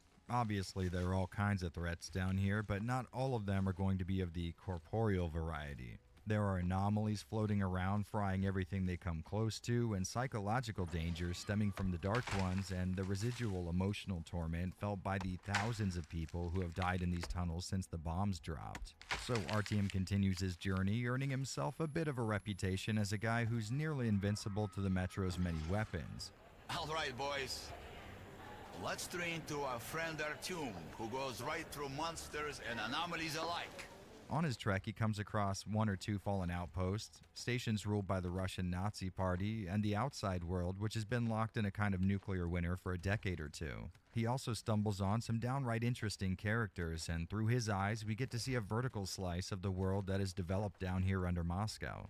After some dead serious trials and tribulations, Artyom finally links up with the Rangers, and they decide it's time to take action against this new threat to the surviving Metro citizens. The goal now is to take the dangerous trek to a Russian missile silo and unleash some of the country's remaining nuclear weaponry on the Dark Ones. And on one hand, sure, that's a good way to get the job done, but you'd figure the survivors of a nuclear Armageddon wouldn't be quite so quick to start another one. Although, to be fair, this is probably a lot more accurate than we'd all like to admit. And I do want to go a little further into this story, but that is going to require me to venture into spoiler territory, so you guys know the deal. Make sure to skip past the chapter labeled spoilers, click the link in the description, or just head to the timestamp on screen. This is a really cool story, and I want you guys to see it for yourself before I ruin it for you. Sound good? Alright, let's dive a little further into this underground world. Surrender and you won't get hurt. I swear. That's the voice actor for Nico Bellic. The entire runtime of this game, the goal has been to eliminate this brand new threat to the people of the Metro, and that is a pretty easy goal to get behind. But almost from the very start of this journey, those black and white lines separating good and evil start to blur a bit. Throughout the game, Artyom will suffer from what we'll call psychological episodes. He'll lose consciousness and have visions of strange phenomena, and if you're paying attention, you might notice Dark Ones popping up just out of the corner of your eye, almost like they're following Artyom. And there's definitely one interpretation where that could be seen as a negative and further evidence of the threat these things pose to the remnants of humanity, but if you're looking in the right places, you might see things a little differently. Once Artyom gets close to achieving his goal, you get the impression that the visions you've been having across this adventure may well have been early and primitive attempts at communication. These Dark Ones are said to be an evolved form of humanity that are somehow able to survive topside, radiation, and climate be damned. So on one hand, yes, it is totally possible they see the remaining humans in this city as a threat to their own existence and naturally want to wipe them out. After all, they've been really doing a number on the people of Exhibition Station. But there might be another side to this coin. Maybe the Dark Ones are so evolved that their form of telepathic communication has the downside of driving normal people insane. Artyom seems to be one of the only people able to receive these messages from the Dark Ones, and even then they aren't exactly coming through as coherent thoughts. This story sets up a really cool seed of doubt just as you send the nukes to destroy these things through both Artyom's voiceover and the way they only really tried to kill him when they realized he was going to do the same to them. He's coming to destroy us. Oh yeah. Oh yeah. Okay. Yeah. 2033's book is far less Wow. ambiguous, I was with pretty drunk Artyom when I outright beat this, I think. realizing they were only trying to communicate with humanity, which sadly resulted in a bunch of stuff that could I be beat this when I was in misconstrued as college, and I was so drunk. I remember I beat this game, and I was the only other game I was playing while I beat it was Rock Band. Rock Band.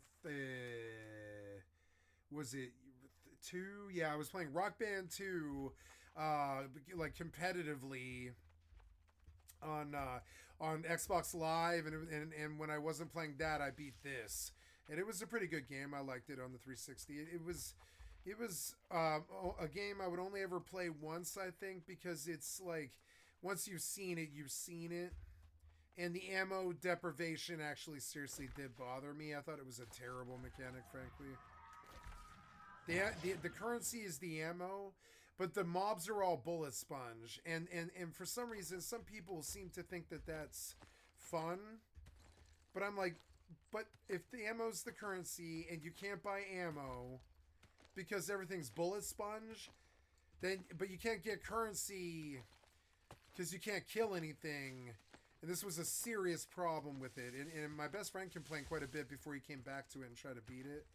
But yeah,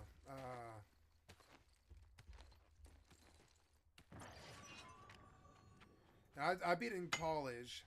It was good. It was dark, and it was kind of bloody, but mainly the ammo deprivation was the prevailing mechanic in the game. So you're like really trying to make the shots fucking count on the mobs as they push you, which was a good mechanic, but I don't think I would want it more than once. It's like a trial that I wouldn't call fun. It's more like just, gameplay. I wouldn't really call it fun, though, the deprivation. Wait, this is something else? What the hell is this? What? The hell is this thing? Ew.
Which one?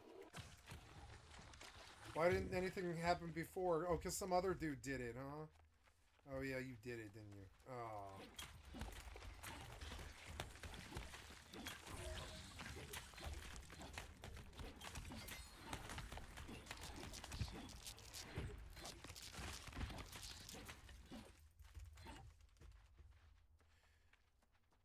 Select the correct combination of door symbols to unlock the cavern entrance. Now there's like a boss or something. What the hell? Okay.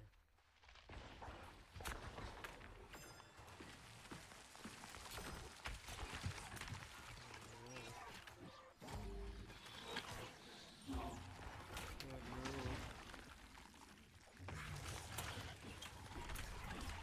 Oh god, you gotta get this off my screen now.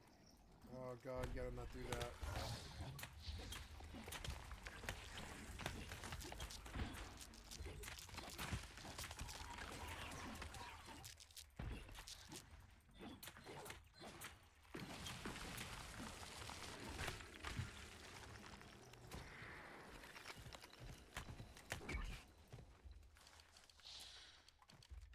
Am I supposed to hit these things?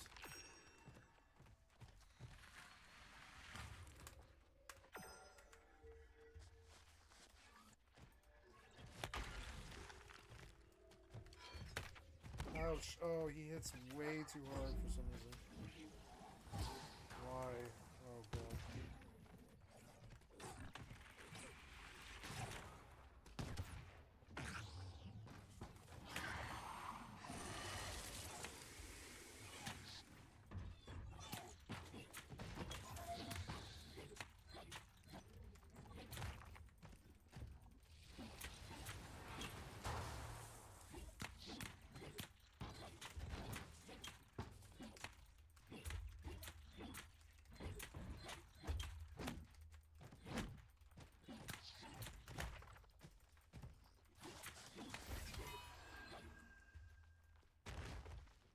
Moon, star. Oh, I see it. Moon, sun, star. Moon,